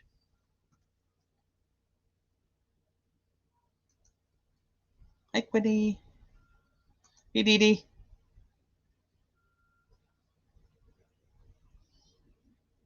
Hold on. Malleator, do you know who any of those are or what they pertain to? I plead the fifth. Okay, so some of these names obviously we know. So Betsy Blair is the one who gives that description, and we have Young Guy Sketch. They don't like Young Guy Sketch, so they don't use it. And then they get Sarah Carbaugh. They don't get her in until April, and then I know that her sketch comes out in like July 2019. Remember? Or not 2019. I'm lying to you. They don't get her until like July of 2017, and that's when her sketch comes out. Now, Betsy, who was already in there, who'd already interviewed way up here right after the murders, her sketch they don't like, and they don't put it out until 2019. Remember, they said that she went in. Yeah, where's it at? I don't know. I don't know where Betsy Blair's is. Where's Sarah Carbaugh's from July? Oh, here's Sarah Carbaugh's from June. Okay, June 70. They just have it out of order. Betsy Blair's is not on here. Well, I can't say it's not because I don't know if I have all the letters. I'll have to look at the next one. Give me 1 second. We'll look at the next one. So, Betsy Blair, 4/2/2019. Remember, she goes in and like, that's not my sketch, and I don't know what you guys are doing. So here's Sarah's from, I said July. It's actually June. I lied. Where she gives hers. And then her second interview is on 4/1/2019. Hey, True Crime with Marv. I don't think it is. I don't think it's BS. I think it's legit.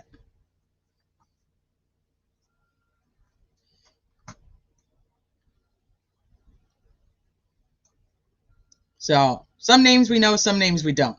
Now, if you go down to 2022, which is when they are getting ready to, they supposedly find the tip, September 22nd. Then they start interviewing people. They did. They got a ton of stuff after this was leaked. So maybe it's just not complete. I have no idea. And like I said, I've heard it speculated 2 different ways that this is a list that was sent to the defense basically outlining what discovery they were sending. And I've also seen opposite, that the defense actually made this, and this is what this is the defense's outline. Nobody can prove either one to me, though. So that's pure speculation. And I think that you're right. It's probably, if it's from the defense, then it's just them lining out what they have. Right? Oh, Tracy, thanks. How does Betsy date compare to the release of the second sketch? So Betsy's is 4/2/2019. Their press conference, if memory serves, was 4/22/2019.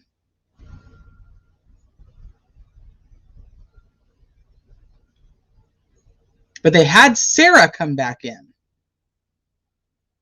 Why did Sarah need to come back in the day before Betsy was there? Why did Sarah come back? So these are all leading up to Betsy Blair here, 3/7/2019. Betsy Blair, 4/2/2019. There's two of them.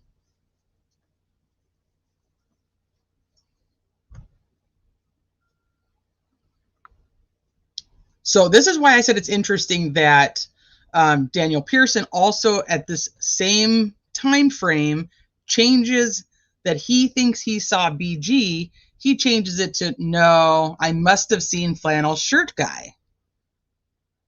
This is all happening around this 2019 change of the young guy sketch.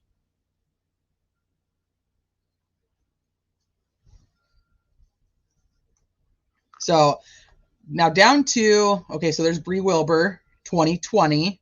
Hope, it's another one that I'm not familiar with. There's Keegan Klein's, 8/16/2022.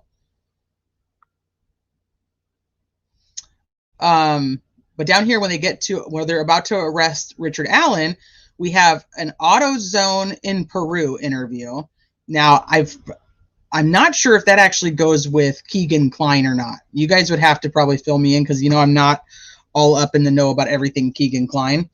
But then there's also on 10/13, same day of the search warrant, and at Richard Allen's, there's an interview at 9th Street. And then there's John Henderson. Not 100% sure who that is. Joyce Walker is Kathy's sister. So Joyce Walker is Richard Allen's sister-in-law. There's Kathy Allen, Horizon Vet, and then there's Kathy Allen at Vito.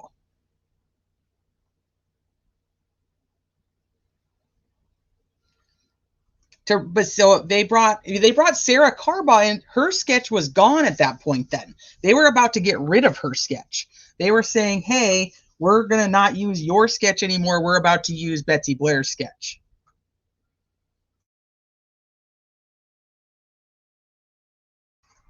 Did they get the date wrong on the Betsy Blair one? I doubt, because she supposedly went in there for her first interview was within two or 3 days. I think that's just missing on this list.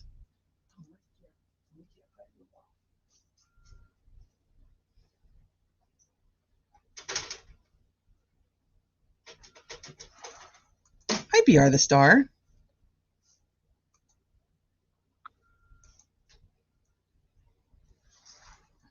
Yeah, they seem pretty sure about that red Jeep.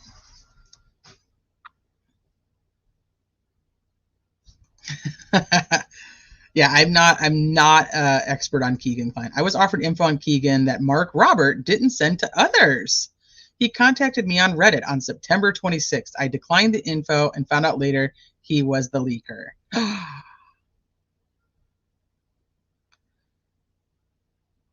See, and I just have so many issues. I have so many issues around this narrative of Mitch going in there and just snapping a couple pictures and then bounces.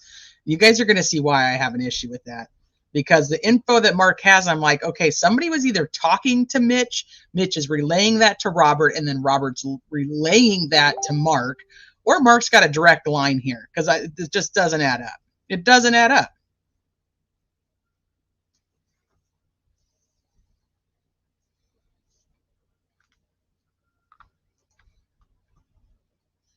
Okay, so let's go to the next one. Some of these are, this is all the same up here. This part is different. So then we've got Kendra Henderson, Patty and Carrie Dunbar, and then on 10/13 also. These are all 10/13.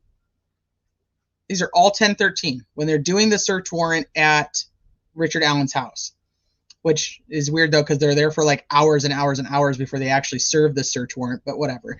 That's neither here nor there at this moment, not what we're talking about, and I don't want to squirrel more than I already have. So they talked to Richard Allen at 9th Street. Richard Allen conversation about towing the 2016 car. Richard Allen on the drive to the residence. Richard Allen interaction at the residence. Now here's another one.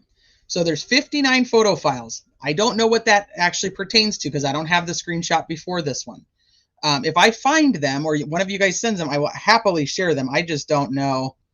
I couldn't. This is what I had found so far.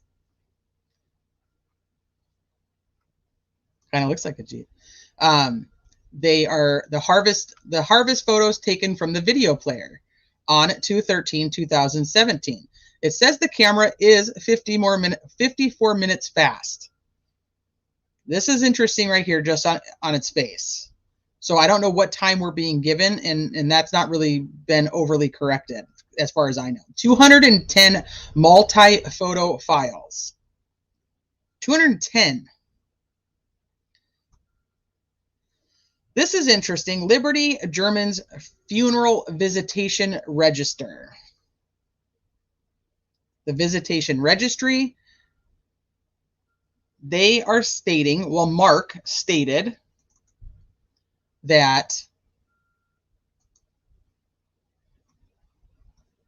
Kathy Allen went to Libby's memorial service, and that he had that from a reliable source.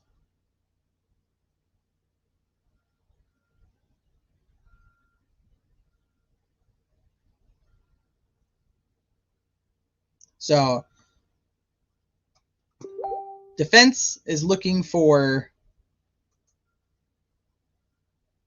the registration at Liberty's funeral. Now they talk about the original video from Liberty's phone. It's also says it's the last video. So my assumption in reading this and the way that it's kind of come across so far was the original photo is from, or the original video is from her phone, and it's the last video taken on the phone. That's kind of how I interpret that. You might interpret it different, but that's how I interpreted it. Photographs from the crime scene photographs from 2/14/2017. Photographs taken by. Don't know who's taken by because I don't have that. This is just copy. This was somebody had put 4 of them together and I grabbed it. But I think that all of this is stuff we already covered. Now, they talk about the enhancements of the video on Libby's phone. This is all. Most of these are actually from Facebook, Robin. Oh, I think so too. Just to find out, it was Mark Cohen trying to get money on GoFundMe. He was using Paloma Sprite as his SN on Reddit. Yeah, I agree. I think it absolutely was. Absolutely was. And I think we're seeing little bits of it since we had a defense team, really. So they talk about the enhancements of the video. So enhancements of audio and video from Libby's phone. The first one is the girl voice. Second one is the girl voice loop. Third is the male voice. Fourth is the enhanced audio. Then there's HD cell phone video. There's male voice loop. And then there's another male voice loop. Now, I cannot say for certain whether that's 2 male voices or if they have the male voice loop that was originally put out, because if you look at the website, it says like audio 1 and audio 2. So is this the down the hill loop? And then is this the guys down the hill loop? I don't know. Is this 2 different male segments? I don't know. Yeah, the loop where they played it in a loop. It just continued to go.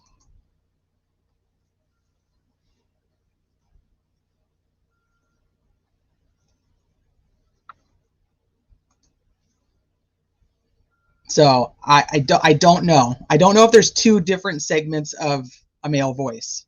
I can't answer that. But we do know that they have 2 different loops. That's what we know. So take that for what you want.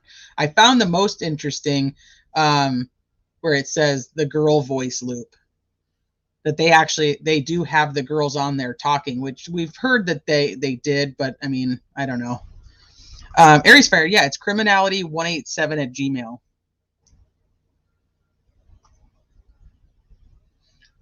So the girl's voice loop could be something, you know, we heard that they said, like, is that guy still following us, or is that creepy guy still following us, or is that creepy guy still behind us? I'm not quoting it correctly because I don't know it verbatim, but I'm wondering if that's like the girl voice loop, and why they don't need to release that. They know who the girls are. You know what I mean? I guess if it was a different girl.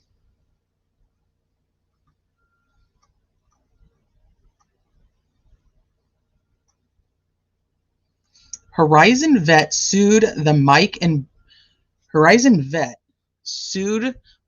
Becky in 2011. The case was dismissed in 2014. Case file was destroyed 3/28/2017. Well, what were they suing them for?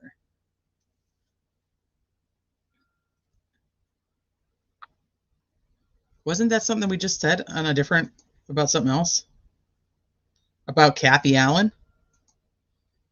Yeah, Horizon Vet, right here. On 10/13. Well, that's weird.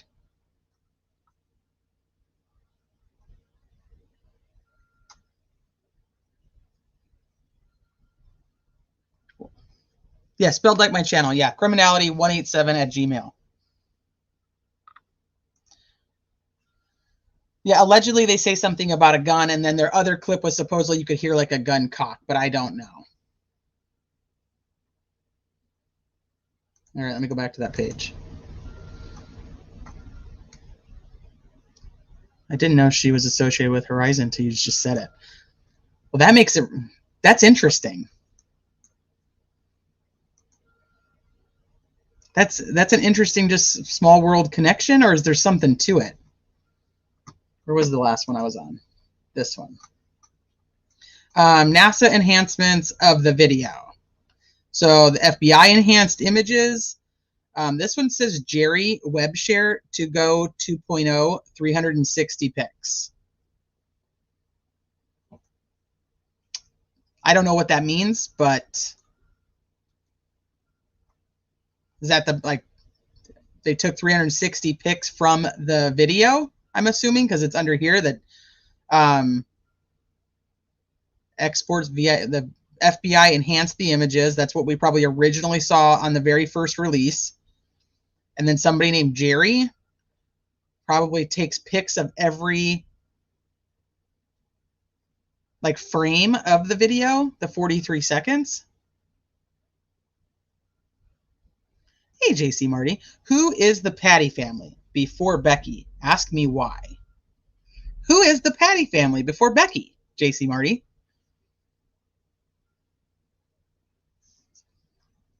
Oh, Jerry Holman, maybe? Yeah, I don't know. There's something with the 360 pics. Like I said, I don't, some of this I have no idea what the hell it means. Just putting it out there in the world. Why would they destroy that case file on 3/28/17 though? It's odd timing. It's interesting timing, especially with everything else we know about this whole damn case. Okay, so I think we have all those. So I said I have a couple that are the duplicates because I didn't have the whole thing. Okay.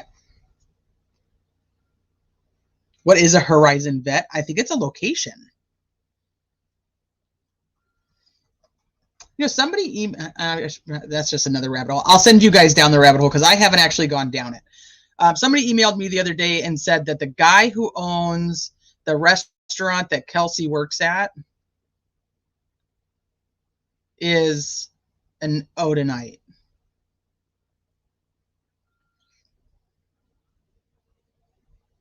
Ooh. That would be interesting.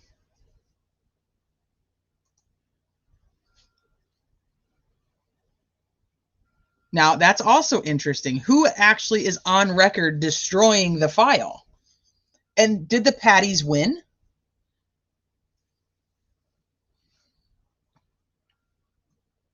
That's what I said. That's a whole nother rabbit hole. I'm not going down that rabbit hole yet because I've already got a list of them over here, and I can't do it. I can't do it. I'll never ever come and talk to you guys because I have so many that I would just be doing that all the time. She was his favorite pizza taster. I do. Yes, Tom, you're right. You're right. I don't know why I would have said that. Not an Odinite. A Norse heathen pagan.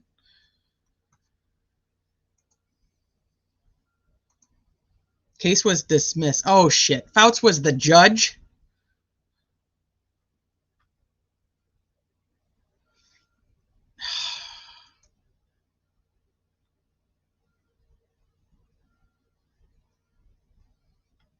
Okay, let me get rid of these. And then we're going to pull up Reddit for all you Reddit lovers. So Mark's screen name on Reddit, you guys can do this search yourself very easily if you're on Reddit. Oh, shit. Man, you guys can't even hardly see it. I should have just taken a bunch of screenshots. Sons of guns.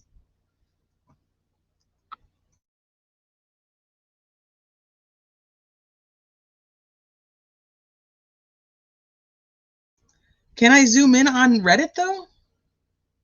No, I don't know how to zoom in on Reddit.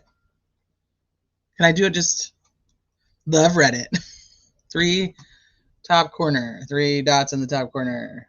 On mine? No. Where?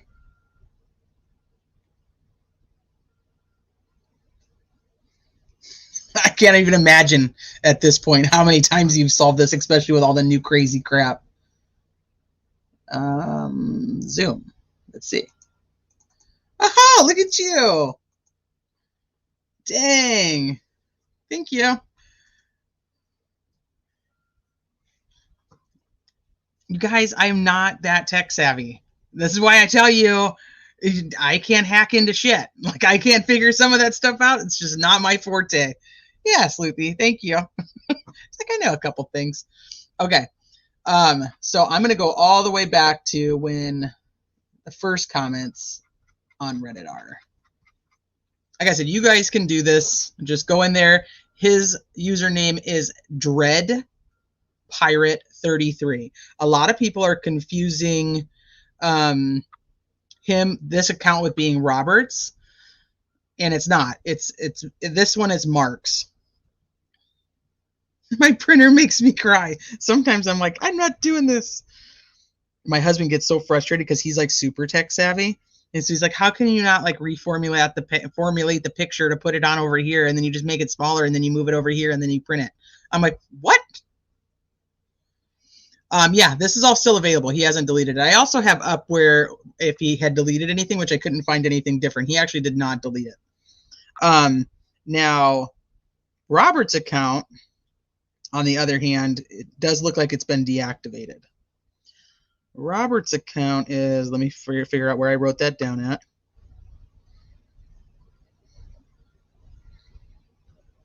In case you guys want to go search for that.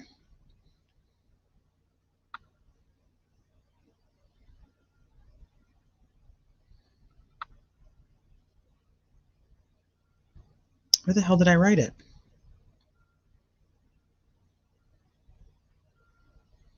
I have so much freaking ancestry stuff screenshotted it. Like, don't even know what the hell I'm doing. Nope.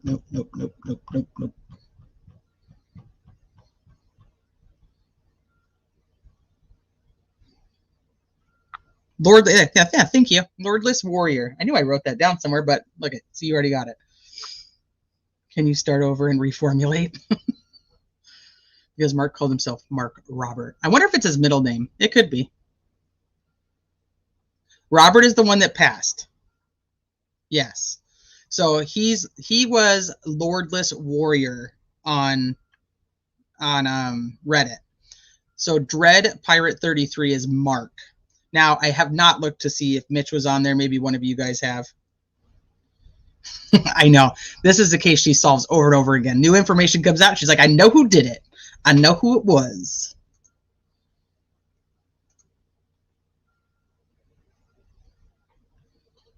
All right. See you later.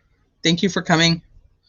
I would be interested to see if they can connect KK to RA via the internet or phone. I don't think they're going to connect him at all. I don't think they're going to connect him at all to Richard Allen.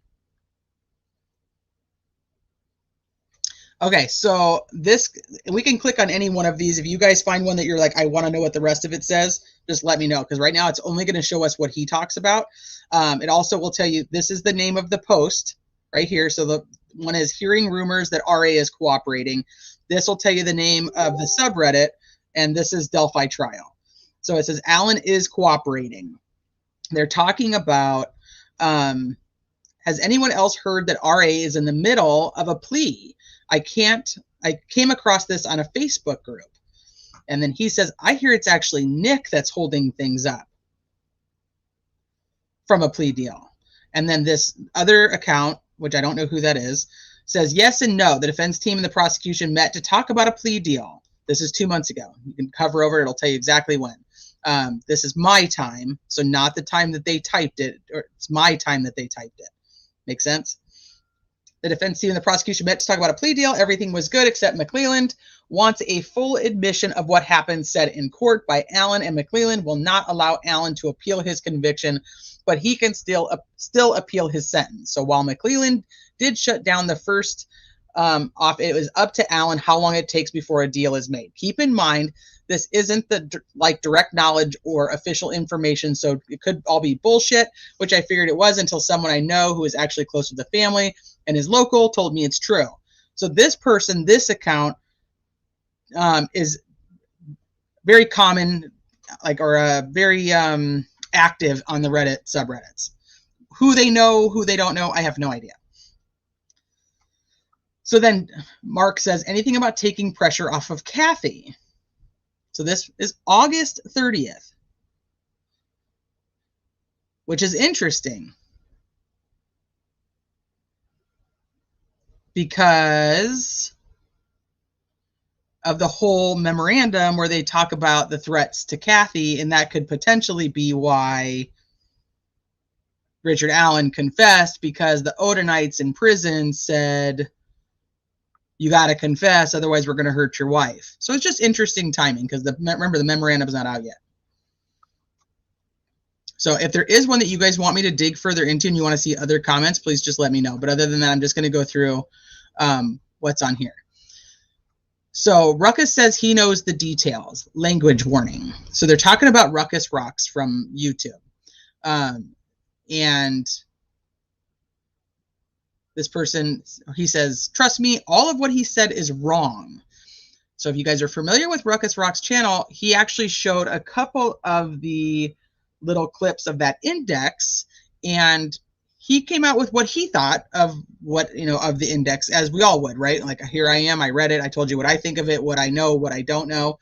And Ruckus did essentially the same thing. So Mark was talking to Ruckus, because he says, I don't know if it's in this one or not, but he says it. He says, trust me, all of what he said is wrong. I'm sure people have figured out who he is talking about, but he is wrong on what he claims happened and who participated. They took information about who was interviewed and literally ran with it. The people he is referring to have no role in the homicides.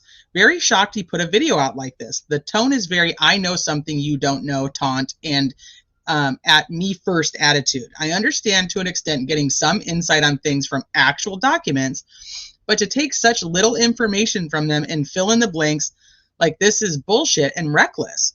It will also make the documents I have appear less credible.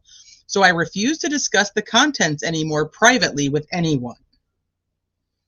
This has created such a mess, honestly, and I want no part of it being associated with it or endorsing his claims. He is wrong, 100,000%. All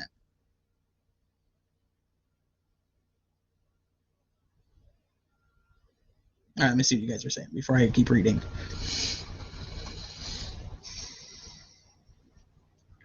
What did Melissa say that she's correct about?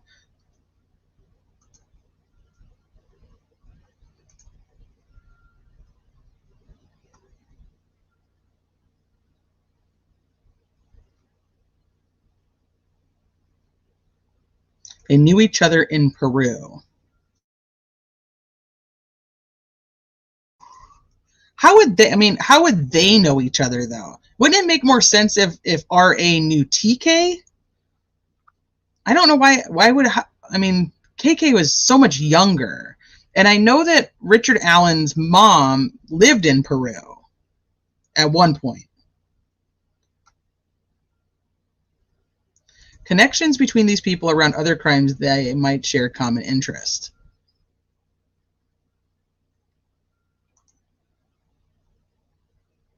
Hey, Marshall, yeah, literally. Troll-free zone. Tom. So KK had a search on his phone about the Sandy Hook bodies, the snuff images, and RA wife shared a fundraiser on her Facebook for Sandy Hook victims years after the crime. Slight connection.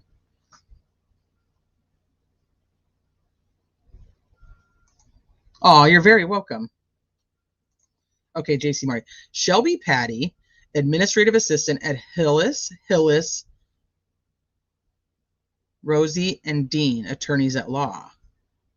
Ivy Tech Community College, duties. Shelby Patty worked with Rosie, I always say his name wrong.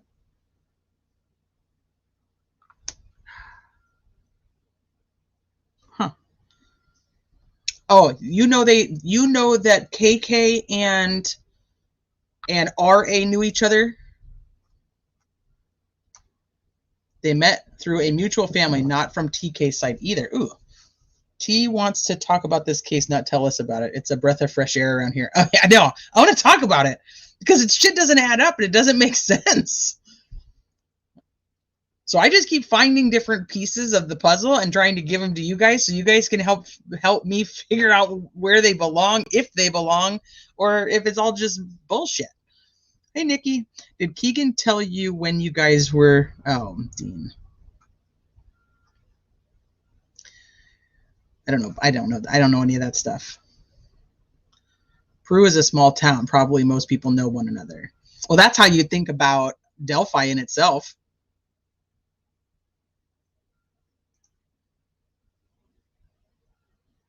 I thought PW gave a good explanation in his interview on the Sandy Hook search, in my opinion.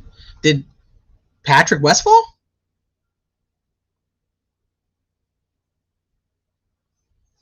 Is that who you're talking about? I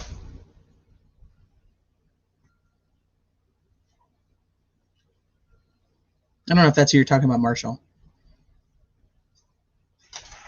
Yeah, because I'm thinking, why would he be talking about Sandy Hook?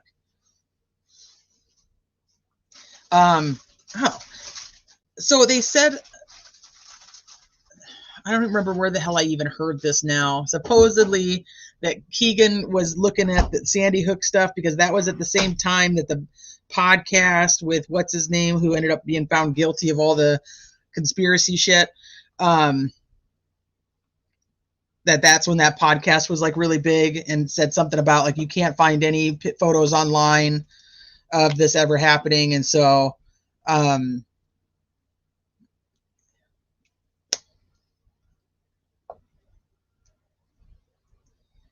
with crime sleuthing?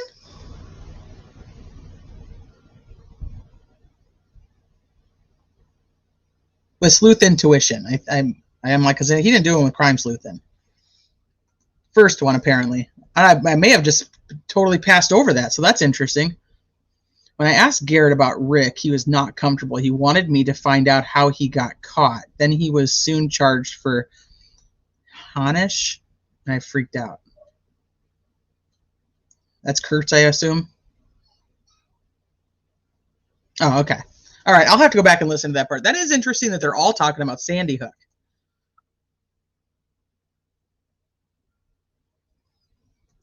Well, this one of the things I was actually looking at on the family tree was to try to figure out, because these guys are all living in the same area, then it wouldn't be surprising that they would know each other, right? It wouldn't be surprising that they went to school together, their kids went to school together, something along those lines.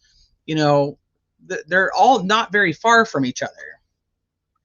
And like Tobe Lesenby's, this is once again another rabbit hole. Tobe Lesenby's brother married a Westfall. So then I was like, wait a minute. I was like, are they connected? I did not find any connection. Let me just put that out there right now. But it's one of those things that pops up that I'm like, okay, now I got to build up, build over, build down. Right.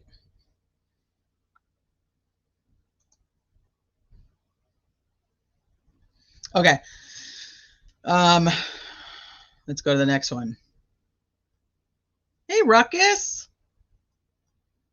Good to see you. Okay, so So originally I never clicked on the link just because that's the wrong thing. Let me go back up because I'm at the wrong one. Unofficial rumors, and this one is in Libby and Abby's thread. So this is, hi to Dread Pirate 33. Aside from the 2 sketches, which you said you'd address at some point, I've always been puzzled by the secrecy, lack of clarity, and information in this case. Given what you know, and I'm not requesting details, merely your opinion, does it make sense why, for example, they claim they didn't know if it was 1 perpetrator or 2? Yet your discovery list states there is audio from 2 different men. Does it make sense why they didn't provide a timeline and detail places of sightings on the trail? Does nearly everything make sense to you now, or are there still puzzling aspects regarding lack of information from LE? Or if and when everything comes to light, will we have a light bulb moment of understanding as everything falls into place? Mark responds, I'm sure I don't know how to say this correctly, Norak would be happy to fill you in. I feel like there's some animosity between this Norak account and Mark, just saying. I'd love to talk about the sketches. There is a list of all the people who contributed to the sketches, as well as dates of when they were interviewed and re-interviewed. Given that with the context of the investigation at the time of these interviews and follow-ups, it makes a lot of sense, as well as a lot of cryptic comments from ISP.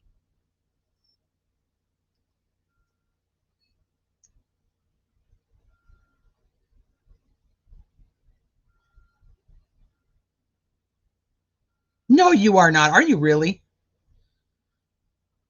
Are you being facetious?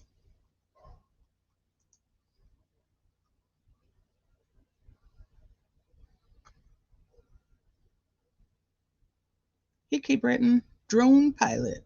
Hey, Grismatically clever. Is this where the RL Forest Through the Trees guy got his bombshell?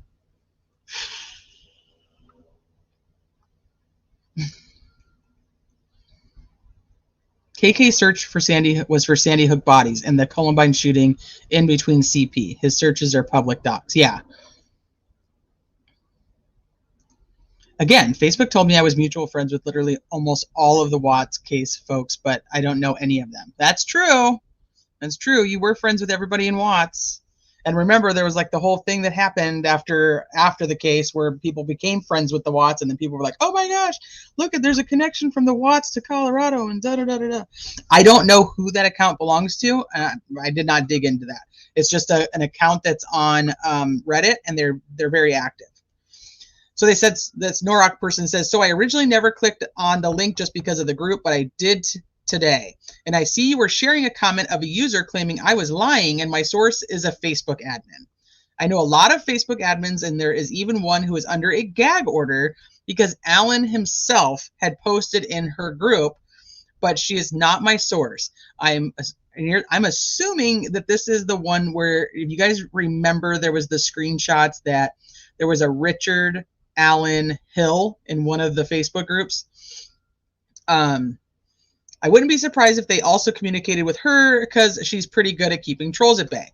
You have to understand that the men and women who are working those cases, the families of the victims, and most local residents of Delphi care a lot. And we'll talk about the case in local news and stuff we don't see on news outlets, but most have learned that the majority of people discussing this case on social media platforms or YouTube are flat out exploiting the case. So unless this individual is waiting to drop his quote-unquote thumb drive, which is what we just looked at, because his account is too young to make an actual post, I myself doubt their intentions. The gag order is legit, but doesn't prevent people from talking to each other. That would be impossible to enforce. But do you think someone can get away with a complete copy of Discovery without law enforcement being able to trace its origins? It's definitely not a case file, as that's held in Orion. So it would have to be something someone has compiled, they say complied, but I think it's compiled, and would be unique to either the defense and the prosecution. The account is 33 days old. He has information. What is he waiting for? This is talking to Mark. One of my main points has been to show how, this is Mark again, one of my main points has been to show how soils of an investigation it is and to try and silence the critics of LE and all the people claiming Alan is innocent. It disgusts me to see so many defenders of a child killer. I have to be careful what I share for obvious reasons. Now, this is September 4th. Oh, Gladys, thank you.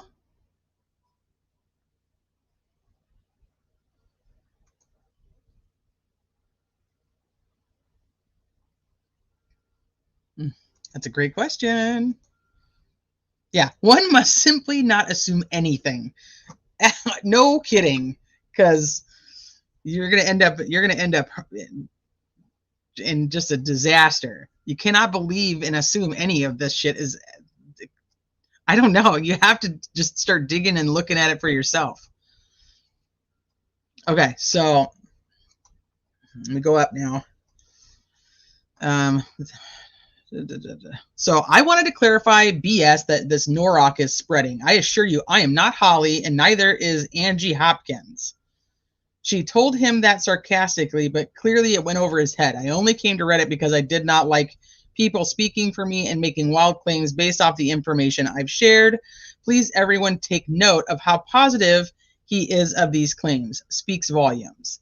Now, I don't even know what this means. My whole purpose of this is, if you look at the date, this Mark guy literally had just joined Reddit. Says he joins Reddit because he doesn't want people speaking on his behalf, but he's the one that's sharing all the information there.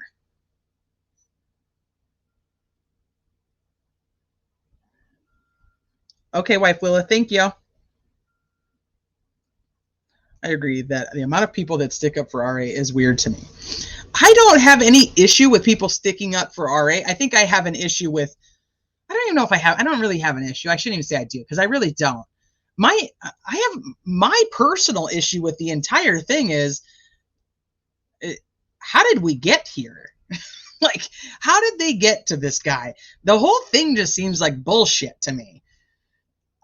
There's so many missing pieces, and I get it. We haven't been to trial. I know I get it. But there's so much that my gut just goes, nope, that's not right. There's something wrong. And every time I feel that way, and I'm like, okay, let's find some resolution. Let's go back and look at the pieces. Let's put the puzzle together. Let's see where we're at. Then something else happens, like the stupid memorandum. And then I don't mean stupid, like it was stupid. But I mean, for me, just like throws my whole brain into like, holy shit, let's go back through again. And then it just keeps going. And then there's the stuff that happened last week with the court hearing. I cannot get over it. I cannot get over it. Like, it just doesn't add up. There's no reason that hearing did not move forward. There's no the judge said to McClellan, I'm sorry you've been here for hours, and I know your witnesses have been here for hours too. Why the fuck were they there for hours? Why did he have so many witnesses there? This was a status hearing, not a sanctions hearing. But obviously they all knew it was a sanctions hearing. But she designed it as a status hearing. But the defense only brought in an attorney. Like, hey, here's my attorney, Hennessy, so that I can say, I don't want to be kicked off this case. I just can't. And then all of a sudden he steps away on his own. So he hires an attorney to fight on his behalf, for his behalf, and yet just quits. Yeah, I'm not buying it. I think it's bullshit. I think it's bullshit that McClellan was there for hours. It wasn't supposed to start till 2. Why would he be there for hours with his witnesses for hours? Hold on really quick, you guys.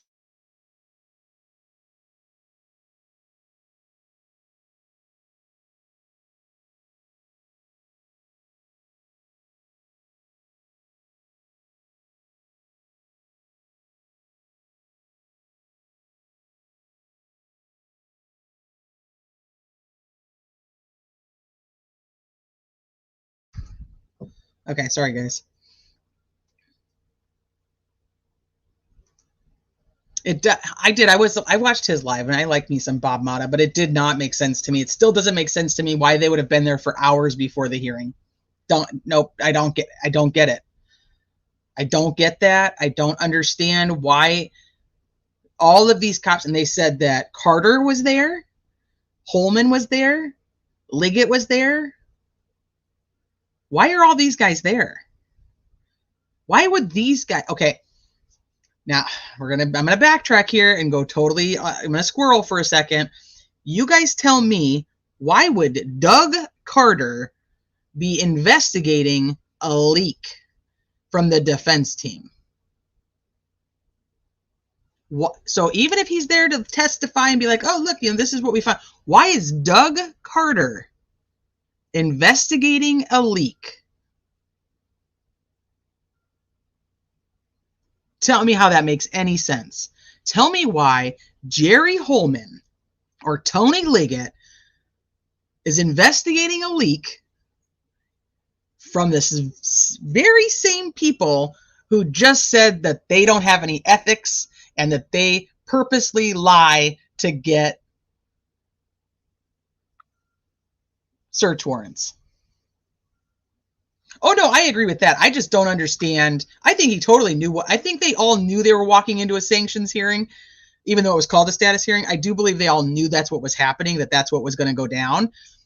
But I don't understand why McClelland had an attorney there that did not file for appearance. If that person did file for appearance, we don't have that documentation.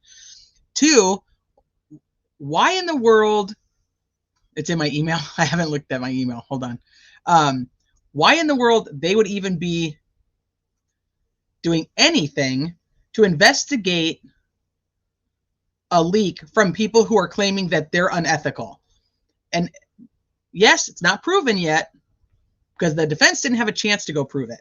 Now, my next problem is none of this, they don't have to go in and argue in open court. None of that is on the court record.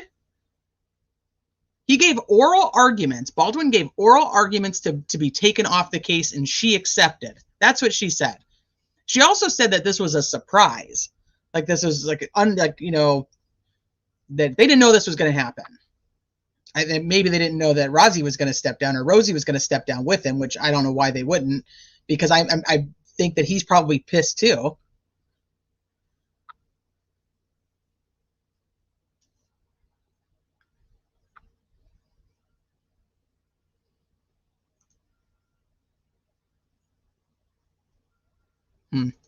I don't think DC was investigating a leak. I think he's concerned that his reputation is on the line and he's invested in this case.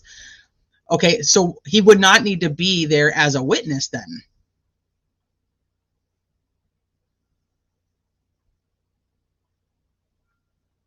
Wait, I missed this. Hey, C King, but I don't know. I don't even know where that came from because I missed a few comments then because I don't know. So the judge requested for them to file. Okay, so they went to court. Oh, shit, I wish I had this up. They went to court in June. I think it was June 15th. Once again, I'm not sure if that's the right date. And it was supposed to be for due process and suppressing evidence. They wanted to go and present their case. They went in and the judge said, no, we're going to reschedule the suppression hearing and we're going to talk about the due process. That's when they had the guards there and they had the warden there, and they determined that he was fine and he could stay in the prison. And then the suppression hearing got rescheduled. She told them essentially, you guys need to write a Franks motion. So they write a Franks motion. The Franks motion is nothing compared to what I think anybody thought it was going to be. Oh, thank you, Ruckus. I adore yours too. I appreciate you. So she tells them to write the Franks motion. They write the Franks motion. It causes a pure chaos when all they actually wanted was to go in front of the judge and tell them their side of what was going on and why they wanted the evidence suppressed. JC Marty was there to hug. He was there to hug Mike Patty. The prosecution railroaded every hearing on every motion. Pretty much. I just don't get this. Somebody needs to explain to me how that makes any sense, that Doug Carter would need to be there as a witness to a leak. What the hell is he there for? What's he investigating? I don't know where I missed a comment where the Mason stuff came from. So he's in prison. It's secure housing unit because he needed a mental health plan, and it's safer for him to be in prison. But I agree, put him in jail in general population so he can confess again. I disagree. He needs to go into a jail. It's constitutionally his right to be safe. He's not being awarded. And I get it. People who are just adamant that he's guilty, it doesn't matter. Because once he's guilty, like he killed 2 kids, screw it, right? Yeah, I totally get it. I totally get it. I respect it 100%. Now, my issue comes, he is there. He is not a sentenced man, so he does not have the doesn't matter if he confessed. He's not convicted. He is not convicted in a court of law, which is what our country stands behind. So he can sit there and confess 1,000 times. It doesn't matter if he's not convicted in a court of law. It just doesn't. And by saying that he should be in prison because he confessed already, I mean, that means that Daniel Pearson should be in prison. Didn't he call into a show and say that he was the one who did it? So we should throw him in prison. We can't do that. We can't do that, because what that does is hurts those of us that are innocent. It gives power to people that don't need the power. They already have it, which is why we fight to keep our constitutional rights the way they are. Him being in prison, he isn't even awarded the same safeguards as a convicted felon, because their manuals are designed. It was a different Daniel Pearson. Okay, well, we still lock him up, right? It doesn't matter. He confessed. Lock him up. The manuals are designed in prison for convicted felons. He is not that. He has constitutional rights that, whether we like Richard Allen, think he's a good guy, think he's the killer, any of those things, you start taking away people's constitutional rights, and your constitutional rights are going to be next. That's a problem. I don't want to be in prison for something I didn't do. I don't want to be in prison for something I did do until the freaking court rules that I should be in prison. Hey, Seth, good to see you. Sorry, I was ranting and raving. And we don't know what the confessions sound like. And I'm not saying that he didn't confess. I just want to hear him. I want to hear how it all went down. I want to hear what it sounds like. I just want to know. It's obvious they were forced out. That's how I feel. Stupid pop-up. State threatened them with an investigation into the leak, which would have opened them up to being deposed, causing conflicts with them representing Richard Allen. I think that they ultimately stepped away because they knew that it was probably in the best interest of Richard Allen at that point. I don't think they were left with any options. And I think that's why you have people like Doug Carter and Jerry Holman and Tony Liggett sitting in the jury box waiting to testify when they actually shouldn't even be doing any of the sort. They shouldn't even be looking at the situation. They are not the ones who should be investigating any leak. Love you, Seth. Thank you for stopping by. I miss you. So, yeah, that's how I feel about it. And I don't care if people think he's guilty. I'm not convinced the dude isn't guilty. I have a whole thing that's another part that I've been working on, was all the reasons that I think that Richard Allen did it. And what I think that a prosecutor who is putting together a circumstantial evidentiary case against this man, how they would do it based on what we know now. Because I'm not convinced the dude isn't guilty. I just think there's some shady shit going on, and I want the guy to be found guilty if he did it, and I want it to actually stick. Hey, Mark. What do I think should happen, Lolo? He should go to Cass County. Carroll County says they can't handle him. Blah, blah, blah, blah, blah. They don't have the manpower, this, that, and the other. So Cass County said that they would take him. There's no reason not to transfer him to Cass County. And the weird thing is, if you guys are people who watch trials, judges will always tell you, or tell the lawyers that are in the courtroom, and then they'll tell, basically we get to hear it because we're watching it, that they typically will err on the side of the defendant because they do not want his constitutional rights to be taken away. If they do, then it sets them up for appeal. The more appeals a judge has, then the longer that they may not be able to sit on the bench. And obviously there's corruption in our judicial system. I'm not going down that path. But what I'm saying is, overall, judges do not want their cases to go to an appeal. Some of them automatically will, death penalty, so on and so forth, but you don't want it to be granted. You don't want it to be granted. You don't want these people to be granted a new trial and you be the judge of that old trial. And if that happens on multiple occasions, you kind of become a joke. So they typically will err on the side of the defendant until the defendant is convicted. The reason they do that is to protect not just the defendant, but they do it to protect themselves too. So don't get it wrong. So the fact that they're locking him into a prison, saying that it's safer, which I'm sorry, but prisons are not structured, and their manuals, their handbooks or whatever you want to call it, are not geared towards unconvicted people. That's what jails are. Jails are to take care of people who are awaiting trial. They are to take care of anybody who's convicted of a sentence less than a year. So it's not like they're not equipped. They're equipped because they have people there that are already convicted. So that's just, I don't know. High horse, sorry. They sent him there to break him. They sent him there, in my opinion, because they don't think it matters, because he won't be protected constitutionally as a prisoner. That's how I feel about it. Somebody said they were, hold on. I work in a max prison, and I can tell you that him being locked in that cell all the time is destroying his mental health. Until you have been inside and seen it for yourself, you can't understand. I believe it. I believe it. And I know there was a lot of people talking about that he got sent back to the prison without legal representation. And I just want to make sure that everybody knows that that's technically not true, because Rosie, whatever you call him, Brad Rosie, had not actually withdrawn yet. He just planned to withdraw.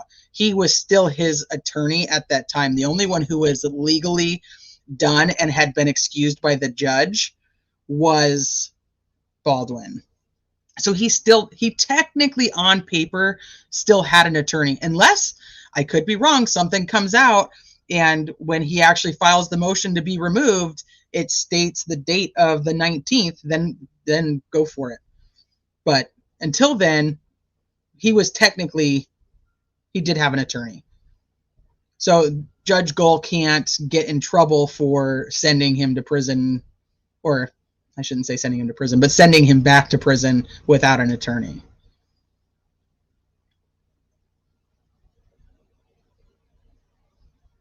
Yeah, they've housed many murderers. There's no reason.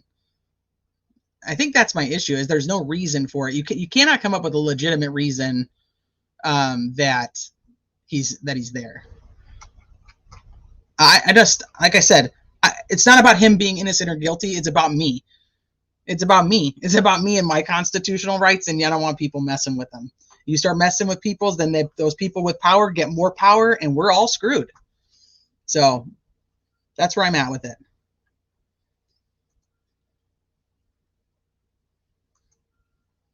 Did he? Well, I'd have to go back and look at the dates on Mass Truth. Well, that's interesting. Tippecanoe is a larger county than Cass and close, so I'm surprised it hasn't been moved there. All I know is that Cass County said they would do it. They said they would take him. Hey, Sharon. I'm not sure it's false yet. I think until we know more about it, more surrounding it, I just find it really interesting that we were just talking, somebody in here mentioned like that the hearings get hijacked, by prosecution, and that being one of them. It's like, no. We don't care about due process because he confessed. Like, well, great timing. Great timing. Now we're going to talk about that he confessed versus the fact that he's not being treated fairly as an unconvicted person. Why did that? Those two don't go together. They don't go together. And I know people want them to, but they don't.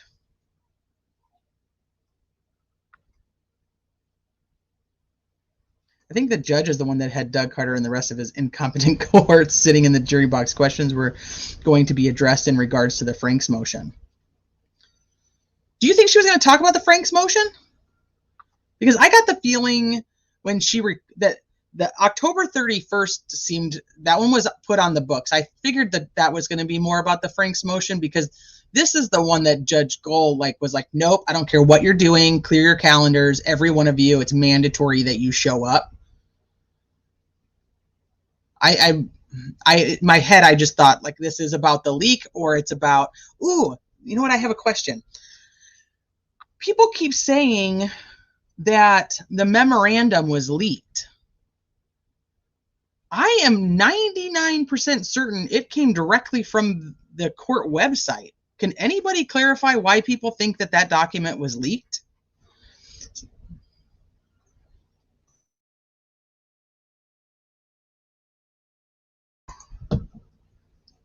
They sealed all the documents with the first judge. Oh yeah, they got everything sealed based on, other actors. But then it's like, no. We think it's one lone person, just him.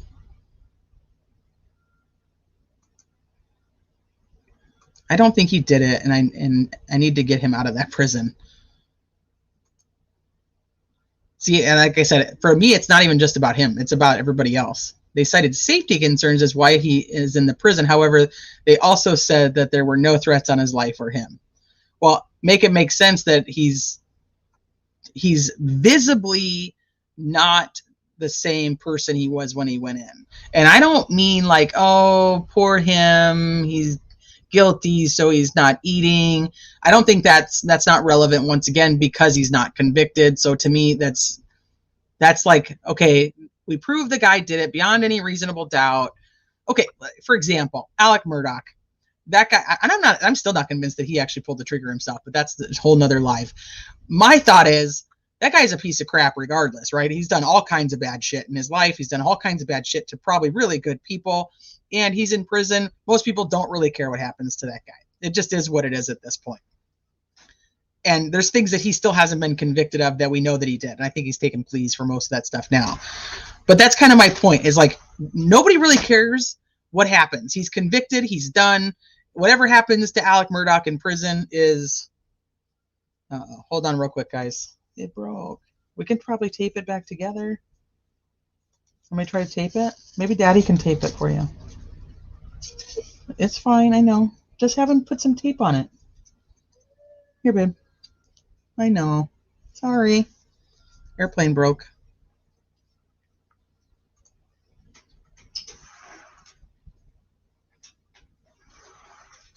I don't know what I was saying. I lost what I was saying.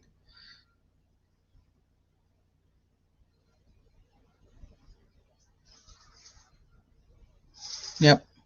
Tiny human broke his airplane.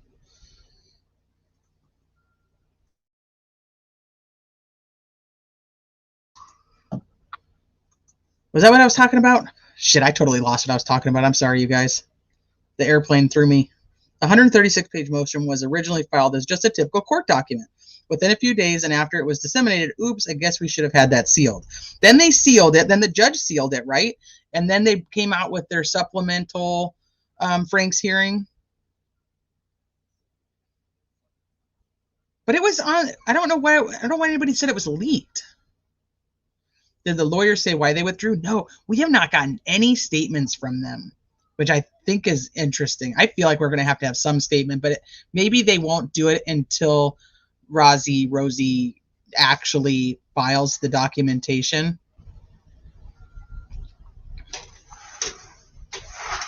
Oh, absolutely. And I think it was all orchestrated. Okay, well, I can't make you a corn dog right now. They say it can't. Hold on, you guys.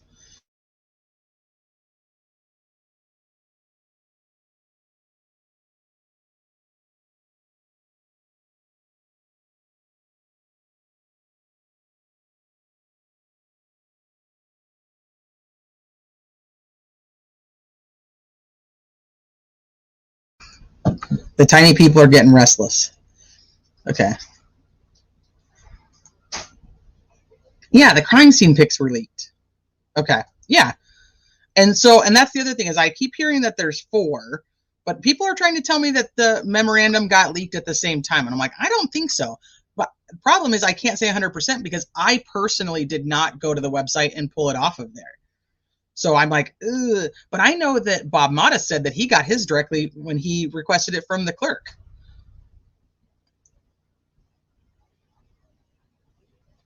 Ooh, Gladys. I know.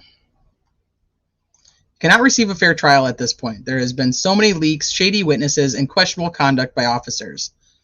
So let's talk about the crime scene photo leak and how we got there. And so like my whole point of showing you guys this Reddit was to show you that he was talking about this stuff before the memorandum came out. And we know that there wasn't a quote unquote photo leak until after the memorandum. So I just wanted you guys to be able to see that he obviously had this information and probably more information before the memorandum came out. So then he is the same person who took the tree photo and posted it in like every Delphi group possible. And then I know that on I think it was the podcast, but I don't want to say that it was because now I'm not 100% sure. They said that Robert was the one who was upset that the tree that Court TV was showing, that the dotted image from Barbara McDonald was not clearly represented, like did not clearly represent what the F tree really looked like. But Robert isn't the one that I saw put it all over every single Facebook group. Mark was. Well, they absolutely did. They absolutely did. And here's the thing. They said they deleted them from their phones. Oh, that might be very well true, but if you got an Android, you've got your Google Cloud, you've got iCloud, you've got computers that could still have it. Come on. So anyway, my thought is Robert didn't seem to give 2 shits about the tree photo. So wait, does Robert like call Mark and he's like, Mark, Court TV put out the blot test and now I think that the tree needs to be shared. And so then Mark decides, okay, I'm going to go share the tree. I don't know. Like that just doesn't make any sense to me. It's like Mark put the damn tree out there. I didn't see Robert posting the tree everywhere. Mark did.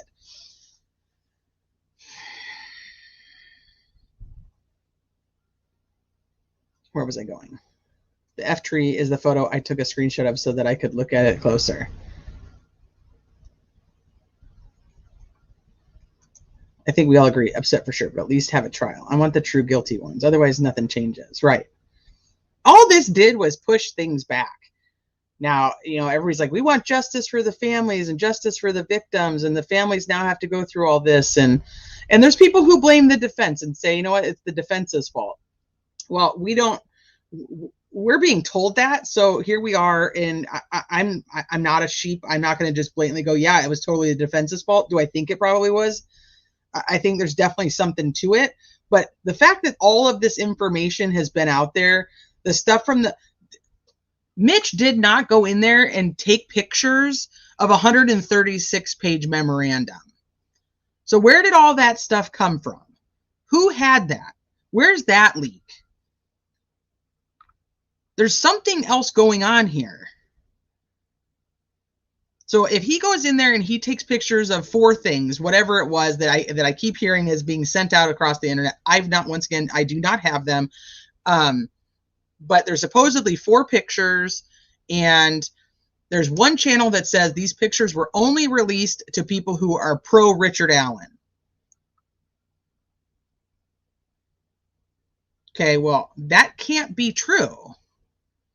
Because there's somebody else who says they were leaked to like 27 people or something. I don't know 27 YouTube channels that are pro Richard Allen. Do you guys?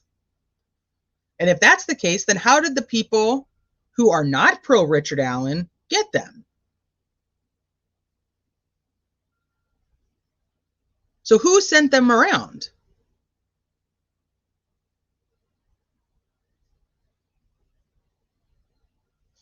It's in my email. I know I haven't had a chance to read it yet. Oh, yeah, that's it. I heard 57, then I heard 27. There's just a lot of lying going on. I feel like people are just not being honest here. Because, yeah, if Gray Hughes, where did he get them? He's adamant that Richard Allen is guilty. 3 apparent leaks. So 3 apparent leaks, MB, do you mean from the 3 we just talked about? Because that's why I wanted to distinguish. I think all 3 of those are separate. So do you mean there's 3 independent leaks or 3 apparent leaks just to do with the crime scene photos? Oh gosh, no. No, I do not believe so. Yeah. They're lying and hiding. So like who's out there sending them around and then getting this is the part that bugs me.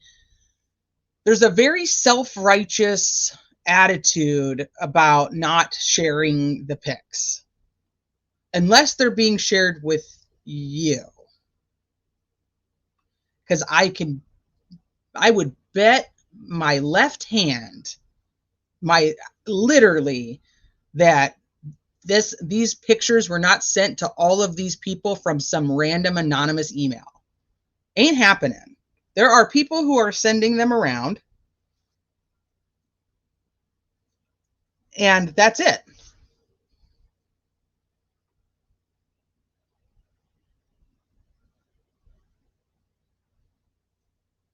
That's a great question. I think if he did it, I cannot imagine that there's not other, maybe not murder, but other oddities that have happened that people are going to go like, what? That was really weird. How did that, like, what? That I just don't see at 44 years old, you just wake up and go, oh yeah, yeah, they're being sent through Facebook, Messenger, Discord, but it's like, no, we won't show any of you guys because like we wouldn't do that to the families, but we're going to get them from our friends so that we can have them. You see what I mean? I don't know. It just seems, the whole thing just is so fucking shady. I can't stand it. Now, I get it. I get that I get anonymous emails, so I know that it can happen, but come on. Well then, and that's fine. But don't say that you're not asking for them. Don't act like you didn't want them. That's my issue, because now you're just shady. But Mark's a really nice guy. No, Mark's not a really nice guy. Mark has been involved in every step of all of this bullshit that's come out there. And Mark putting this out there and then saying it's from the defense. Here's the other issue that I have. Is the whole side issue that I have with this. Mark is blatantly saying that he thinks Richard Allen is guilty. Guilty, guilty, guilty. But yet Mark is the one who's sending them to all the people who think that Richard Allen is innocent. And then I'm hearing like scuttlebutt about that he's just putting that up, you know, it's just a facade. I'm like, what? And like, are any of these people going to get arrested? Are any of these people going to be charged with anything? What's going on with Mitch? Should we throw him in jail or prison? Like something's wrong. And now now that the lawyers have bounced, does nothing else happen with this leak? Is it just gone?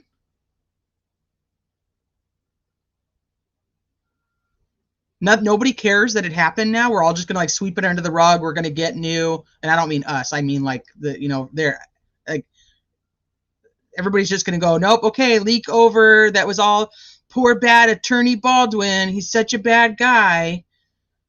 He's gone now. We don't have to worry about it. So we don't care if we have Mitch who's in there taking screenshots of shit that he shouldn't be, and then we have Mark who's making $3,100 on a GoFundMe the same day that the memorandum comes out, and yet he happens to have access to all of this discovery. Because remember, he also says, when it comes to even just these little index documents, he says he has it on good authority that Kathy Allen was at Libby's funeral.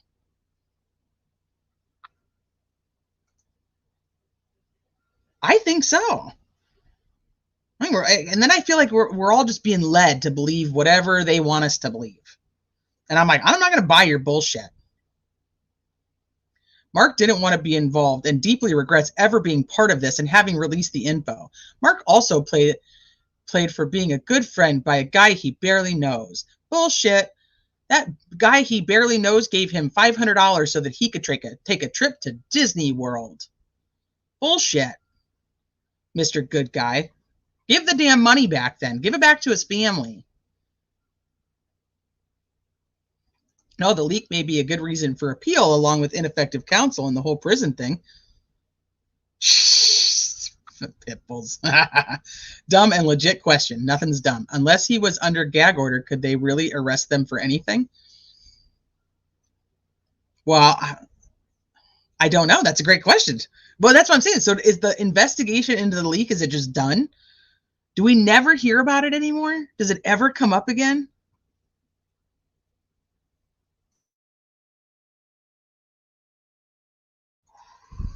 Yeah, I ain't buying what they're selling. I ain't buying it.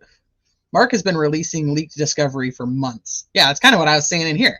You can tell by what he's saying that he has stuff. And it's not 4 pictures that are taken from a computer screen. That's my point, guys. So even if Mitch went in there and took 4 pictures from a computer screen and sent them out to Robert, and Robert sent them to Mark, freaking Mark has more stuff. So what's going on here? And who's paying Mark for what? That's why I'm like, I hope that it's not just, I feel like it's just going to be swept under the rug. And like, look at this. We've got new attorneys now. We're never going to talk about Odinism again. And who cares about a leak? That bad attorney's gone. And we're all great now. And now the other thing is it gives the prosecution and the investigators time to finish investigating this new stuff that they never finished investigating before, to wrap that up. And now the new attorneys will get that in their discovery, because that discovery deadline of November 1st, that's gone. Nobody cares. Nobody cares. Hey, Georgia. So they have all the time in the world to come up with all the things that they quote unquote lost and put it in the discovery and be like, see, it was just such a mess. Those 2 over there, they just couldn't find it. It's always been there, because the defense team doesn't give their discovery to the new attorneys. The defense team was ordered to give their discovery back to the state, and then the state will give the new attorneys the discovery. So they have time to add in anything they want. They have time to add in any of these new investigations that they want to add in there. So, I don't know, works out really well for the prosecution, in my opinion. Nobody's questioning whether they've actually turned over all the discovery anymore. Nobody's questioning whether there's actually a new investigation into the Odinites, which we know that there's something, because Patrick Westphal just went in there in August and took a freaking lie detector test and gave his DNA. So, I don't know. That's where I'm at. Something else is going on, and I feel like we're never going to hear about it again. And I think that's what they want, because now how many people are telling us, don't talk about the Odinist stuff, because that was just those attorneys being, crazy and trying to find something for their, for their person, for their defendant, just to get him off. Okay, great. But why would let's finish the investigation, rule it out, and move on. Yeah, that's gone. No, and we don't. And now you got a whole new staff of attorneys that have to go through and figure out what the frank they're missing. Yeah. Yeah, Fred, I'd say so. I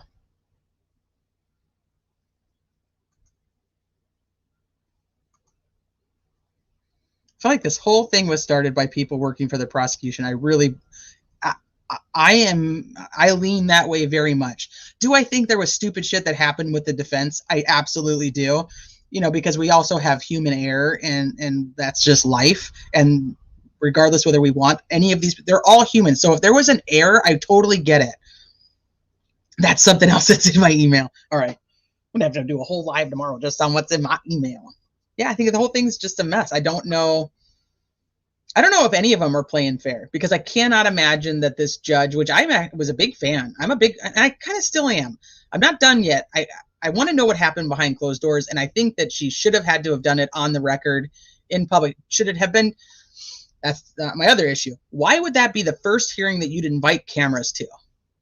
Why did you want that on camera?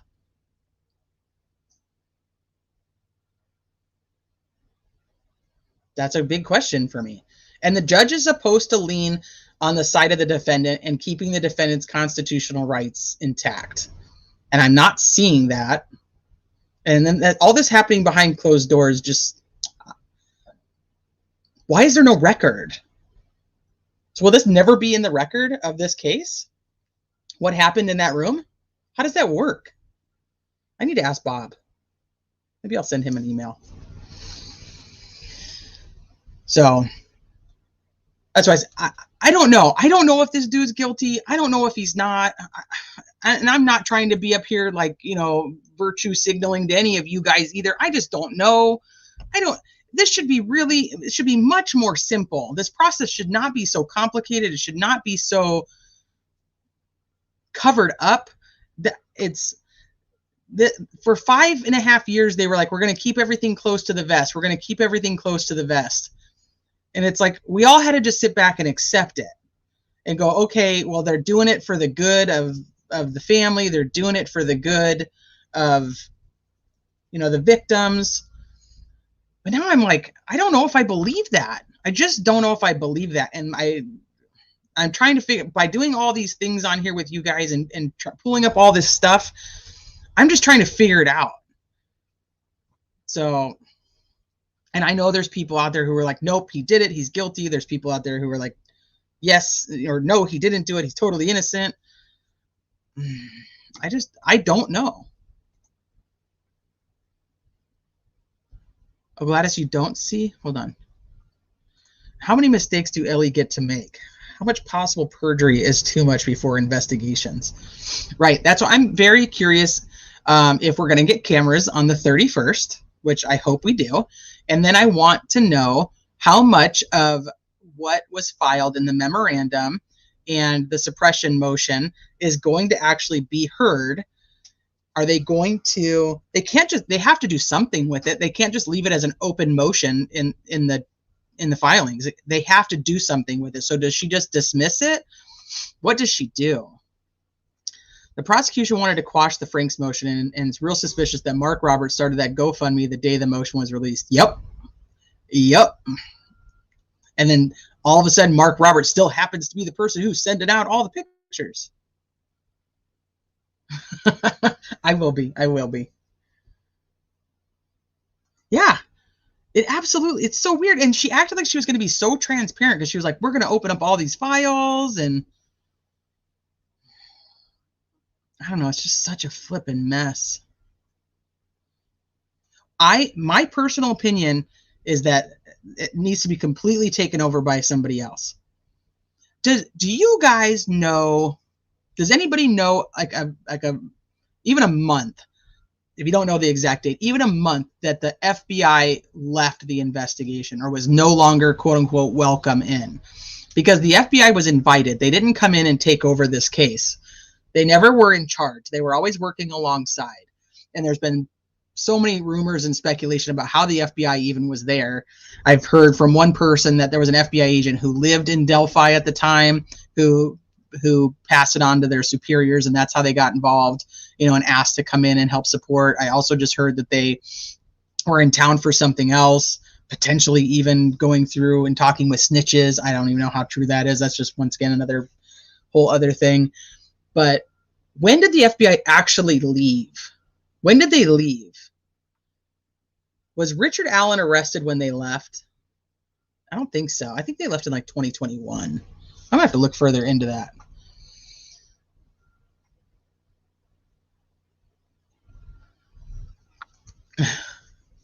I appreciate you, Gio. Didn't you say you were going to go through family interviews, or did I miss that? No, I am.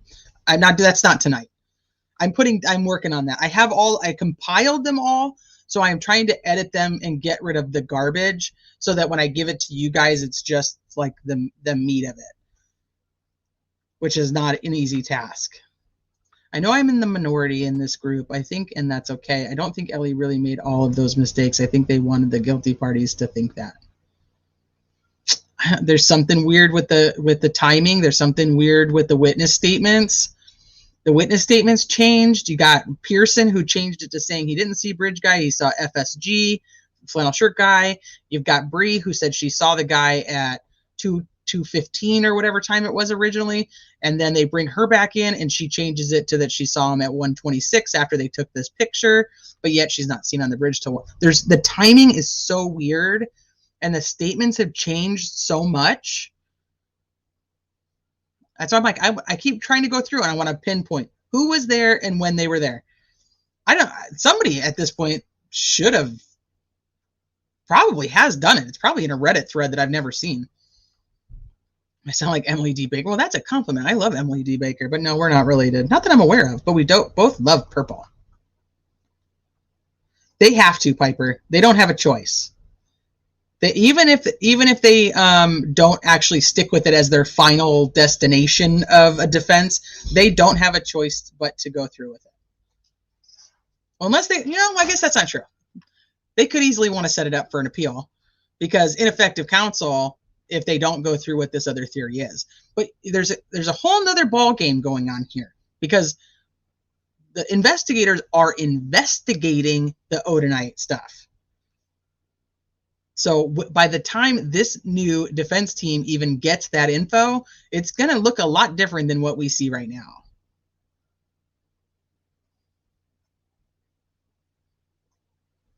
They never left. They did, though. They haven't been. No, but they haven't been part of this investigation for a while. FBI interview recently? I don't know of anybody. They weren't at the press conference with the Richard Allen arrest. Hey, Julie. Thank you for popping in. I sent you an email. Someone will write a book after trial, and maybe we'll know the whole truth then. I wonder if one of these defense attorneys would write something, and I'd buy it. I'm telling you right now. If Baldwin sat down and wrote a book, I'd buy it. If they just wrote the transcript for what happened in that damn room with Judge Gall, I'd buy that.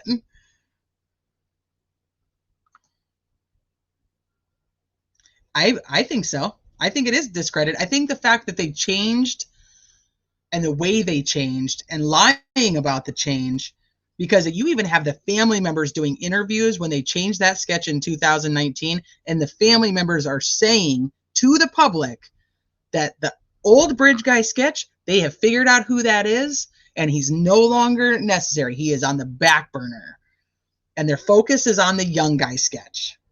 That young guy sketch is not Richard Allen.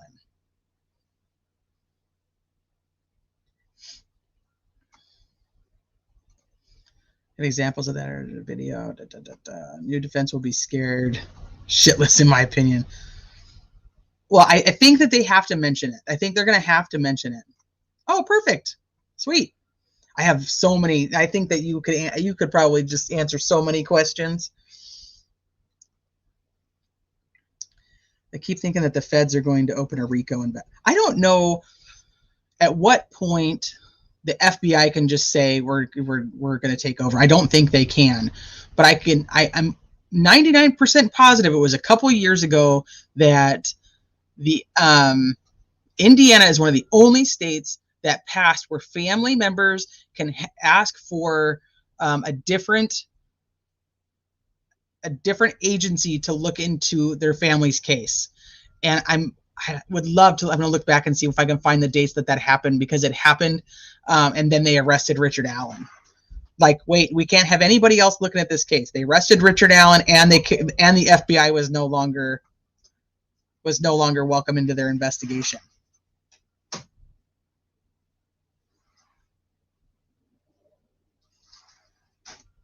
I bought the book. And I think that prosecutor lost that case, but that's a whole nother thing. Oh, I think so too, Julie. I think so too. I would love if you think about it. So Ferenczi, Click, and Honest Murphy, Honest Murphy from the memorandum. Those three were part of the FBI task force. And the FBI task force was apparently still looking into Odinites and to the Odinism angle up until essentially they were kicked off of the case. So, you know, what do you have? You have Holman and what's that other guy's name? I always screw up his name. Oh, shoot. The one that gave the memo, gave the professor memo to Purdy. What was his dang name? Starts with an H too. I don't remember his name. But they had ruled out Odinism and anything to do with Brad Holder and anything to do with all of those guys. They essentially said they ruled that out within a few weeks. They were like, nope, done. We don't need that. We're not going that route. And then you got 2018, 2019. You still got Murphy talking to Elvis, talking with Amber Holder, having her question Brad Holder. The FBI was doing their own thing. They were doing their own thing. And then they were told to bounce. FBI, that's where I'm. Hammond. Thank you, MB. Ugh. I always forget that guy's name. Hey, Ginger Snaps. Yeah, and that's not the same dude. It's not the same dude. I'm actually at the point, Maligator, that I think both sketches are garbage. Probably neither one of those guys has anything to do with anything. That's where I'm at. If we get their actual depositions, and Sarah said that she saw a guy that was muddy in a tan jacket, and then we get Betsy Blair's where she says that, you know, he's 20 years old, and that kid looks awful more on the skinny side to me with puffy brown hair or poofy brown hair, curly hair. I don't know how anybody could say that that's Richard Allen. This just makes no sense to me. I think the both sketches are garbage.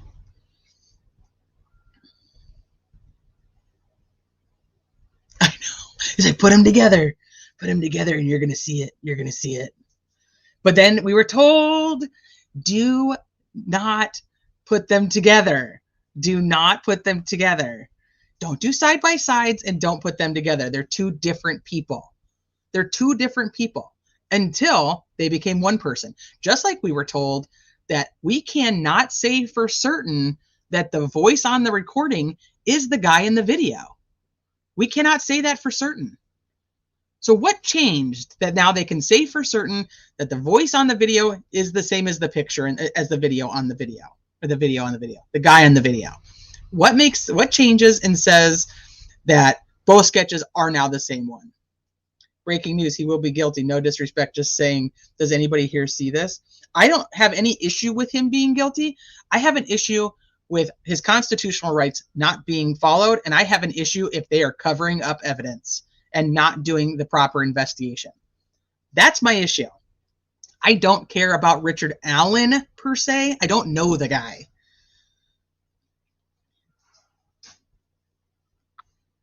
If the new defense team is good, they will be able to stack reasonable doubt on top of reasonable doubt. Right. They should take whatever this defense team had and add on to it. Did you take out meat? Yeah, make it. Or you can start right now. You know what? We can't have that. Hold on real quick, guys.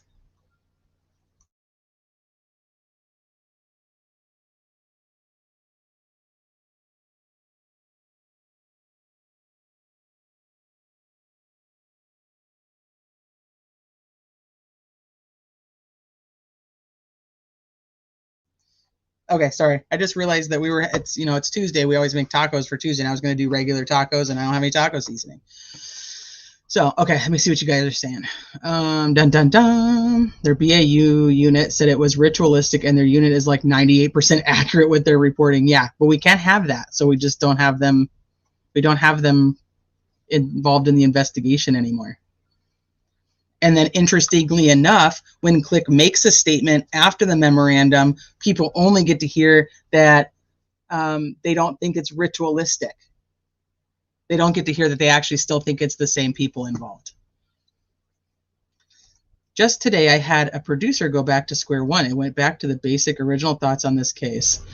Libby's dad having a record where he got a plea deal was going to testify in a Fed case, which is also, I heard rumors that that's why the FBI was in town, because they were actually there meeting with him. But then I've also heard that the FBI was there because there was one that lived there. So I have no idea. Okay, but isn't it very possible he took off the blue jacket? He was definitely layered. Okay, so then where's the blue jacket? Does she say that she saw a guy carrying a blue jacket? And isn't Sarah Carball also the one who said that in that original sketch that that's not what the hat looked like? Or is that a different one? There's so many. We're going to have to do that too. I should probably write that down. Just do just witness statements. Make note of that.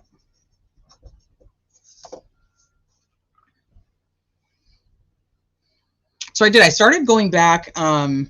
I started going back to the beginning. We started with we did the press conferences.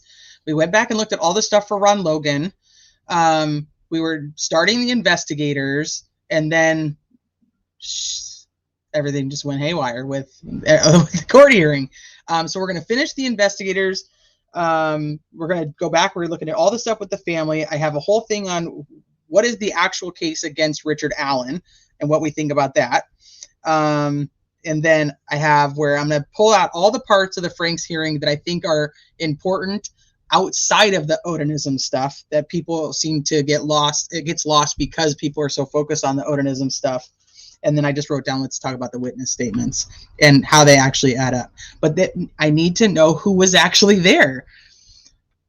That's on my list of questions for Julie. Because I can't find, Julie, one of the things I cannot find is a legit source that says who was where, who was on which side, who was actually in these search parties, because the commentary from these people who supposedly were there on the south side of the creek doesn't match with the people who say they were there on the north side of the creek, and the people they say they were with, it doesn't add up. So I'm like, why can't we even 6.5 years later figure out who was on what side of the creek and who was in what search party? Like, that should be basic information. Hey, Lynn, a lawyer can face serious professional penalties, including disbarment for violating the duty of confidentiality, including but not limited to attorney-client privilege. I absolutely agree with that, but you have a couple things that could happen, and I don't know if it would have ever gone that far. But I think the bigger question is, where is the rest of the information coming from? Because if Mitch just went in and took pictures of 4 things on Baldwin's computer, where did all the rest of the info come from that Mark is talking about long before the memorandum came out? Where did that come from? Wouldn't there have been an investigation into RA confession to ensure his confession is true? Shouldn't investigators checking that RA know details about the crime that only the killer would know? Well, Angela, you'd think so, since they specifically said that there was things about the crime that they kept to themselves, so that the person who confessed would only be able to tell them those things.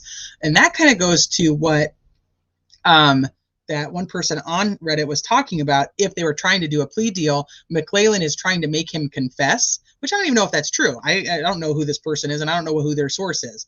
But it would make sense that McClellan would say, I'm only going to give you a plea if you actually tell me what happened, because he needs him to confess with something that actually ties him to the crime. And I tell you guys this, like, I can walk into the sheriff's office right now and say I killed my neighbors, and they cannot do anything to me. They can hold me for a couple hours and try to investigate it, but they can't indict me based on me walking in and saying that. They have to have evidence that supports what I just said. I can confess 1,000 times. If there's no evidence to prove my confession, they cannot convict me. It doesn't work that way. That's what I'm saying. The confession in itself, that will be part of all the pieces of the puzzle the prosecution has to use in their circumstantial case against Richard Allen. Who is powerful enough to call off the FBI? Who will it benefit to deflect from a gang in Indiana and wants to keep Indiana reputation clean? So the FBI, they either have to have a reason to say they're taking over the case. which it also would be interesting if they did at the beginning. You remember there was the huge rumors about Libby's dad, Derek, and how he was supposedly a snitch and so on and so forth. And many people thought that this was payback for him possibly snitching on somebody. It would kind of make sense if the FBI was there working with Derek on this snitch deal, and then something happens that the FBI would say, no, we're gonna be here for this because this has to do with our case, right? Well, if they ruled all that out, the FBI technically has to be invited in if they don't have jurisdiction. So if nothing's crossing state lines, so on and so forth, doesn't pertain to their investigation. They can't just come in and say, hey, we're taking over this investigation. So they would probably invite them in, and then they can, that means the same thing. They can ask them politely to leave. We no longer need your help. So to kind of know, that would be when the tip line at the beginning changed to the FBI. Is the current tip line still to the FBI, or when did that change, if it changed?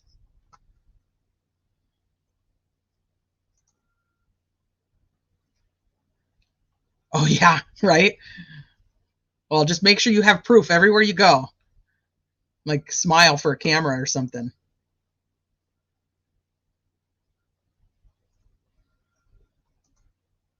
Yeah, all the initial witnesses are lying. Well, they can't get their story straight. And are they purposely lying? That's a great question.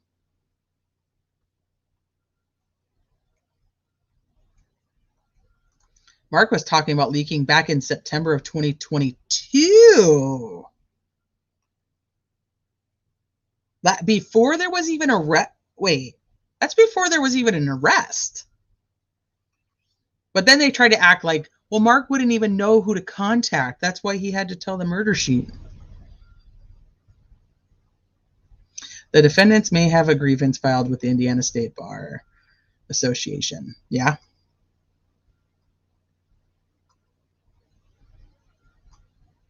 Hold on. My chat's like skipping around. Why are the worst crime nowadays get so many incredible stories to the point where no real justice is served? Yeah, I think part of the issue is if certain people are involved, they don't expect that it becomes high profile. They don't want people looking at the case. And now you have a case like this, and if those certain people are really involved and there was any form of cover up or what do they say in the memorandum, intentional or reckless omitting or lying, you got a lot of eyes on you now, and you can't come out and just say, oh yeah, we did it, we did do that, sorry. You got to keep lying. And then the lie, you know what happens when you have a lie, then you got to cover for that lie, then you got to cover for that lie, and you got to cover for that lie. FBI usually when it crosses state lines, I think. Yeah, and I know there's certain circumstances when it has to do with like a case that they have. He sure did. He sure did. He said there's a lot of physical evidence left at that crime scene. I think they were. Yeah. She told them to halt. They obeyed. Then an entire LE of who's who shows up to testify against the defense. Yet they were given info to investigate on the MRC from September 22nd. Yet they couldn't. Oh, that's interesting.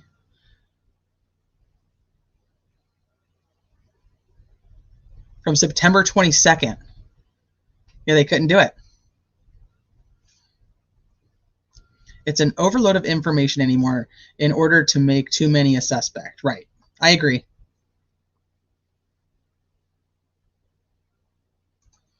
Someone on another channel called in and said the prison he is in is horrible. Oh, yeah, it's terrible. You should look it up. He's in Westville Correctional. It's not a good prison.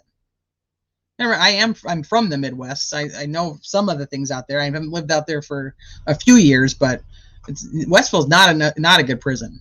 The truth does not change. Just type that across the whole. I should have the banner of that. That's what I want.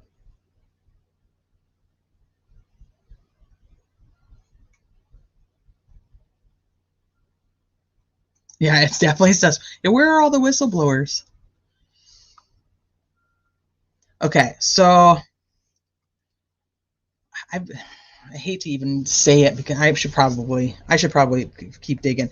There's a comment that was underneath a video of a creator who covers mostly just Delphi. And there's a comment under there, and it's by a gentleman named Robert. And there's something about the comment, and I don't know that it's that Robert. So this is what I'm trying to figure out. If any of you guys know like how to take like a YouTube username and figure out who it belongs to, like, can one of you guys email me? Because I don't know how, I don't even know if it's possible. But if you can, because there's this guy named Robert who's commenting a few weeks before the leak is known to everybody, commenting some things under a Delphi creator's video about what they know, and they can't share what they know because they're tired of being threatened. And I was like, okay, come on. This guy's name's Robert. Like, what are the chances? And it could have, obviously, there's a bunch of people named Robert. So I'm like, okay, get the tinfoil hat back off. And like, maybe. They do. Yeah, I think, and I think that's one of the reasons that they left. And I think they left because they knew that whatever did end up happening was not going to be in favor of the client that they had spent a very long time trying to represent. And I think whatever happened to them was going to be used against Richard Allen. And so they said, F this, we're out. Yep, there you go. Prison he's in is horrible.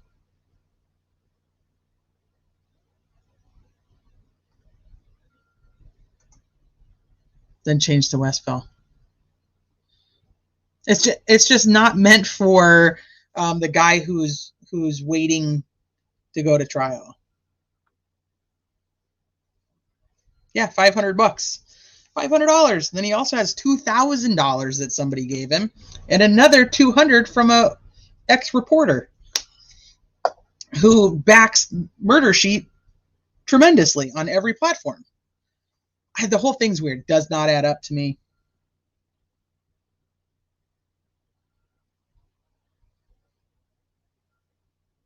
Yeah, I agree. All right, you guys. We've been on for 3 hours. I think that we covered all the little bits and pieces. I still have tons of questions on. There's obviously more of a leak than these 4 pictures, and I think that's what I'm worried about is going to get swept under the rug.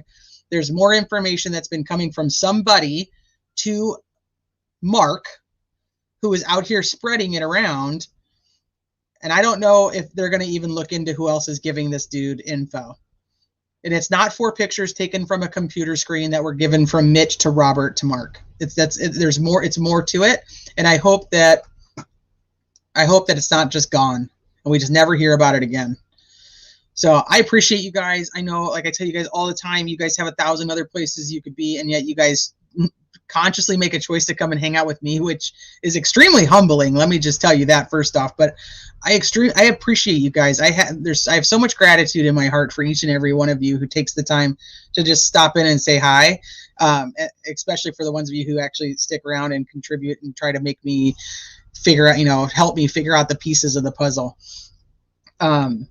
I'm going to be back tomorrow. We're going to have ATS News and Alex Erickson are going to come on. We're going to go through the list of, what do we need answered? What questions do we have? What do we need answered? So then that way, as we continue to go through the old investigator interviews, we go through the family interviews, and hopefully we can ask Julie some of the questions, and we can get some of these answers, and where we can narrow down what our actual questions are, our legit questions are for this crime, and if there's any chance that they're ever going to be answered. Like I said, I appreciate each and every one of you. You guys go enjoy the rest of your Tuesdays, maybe early Wednesday, wherever you might be in the world. And I'll see you back here tomorrow after noon Pacific time. Thank you. Thank you.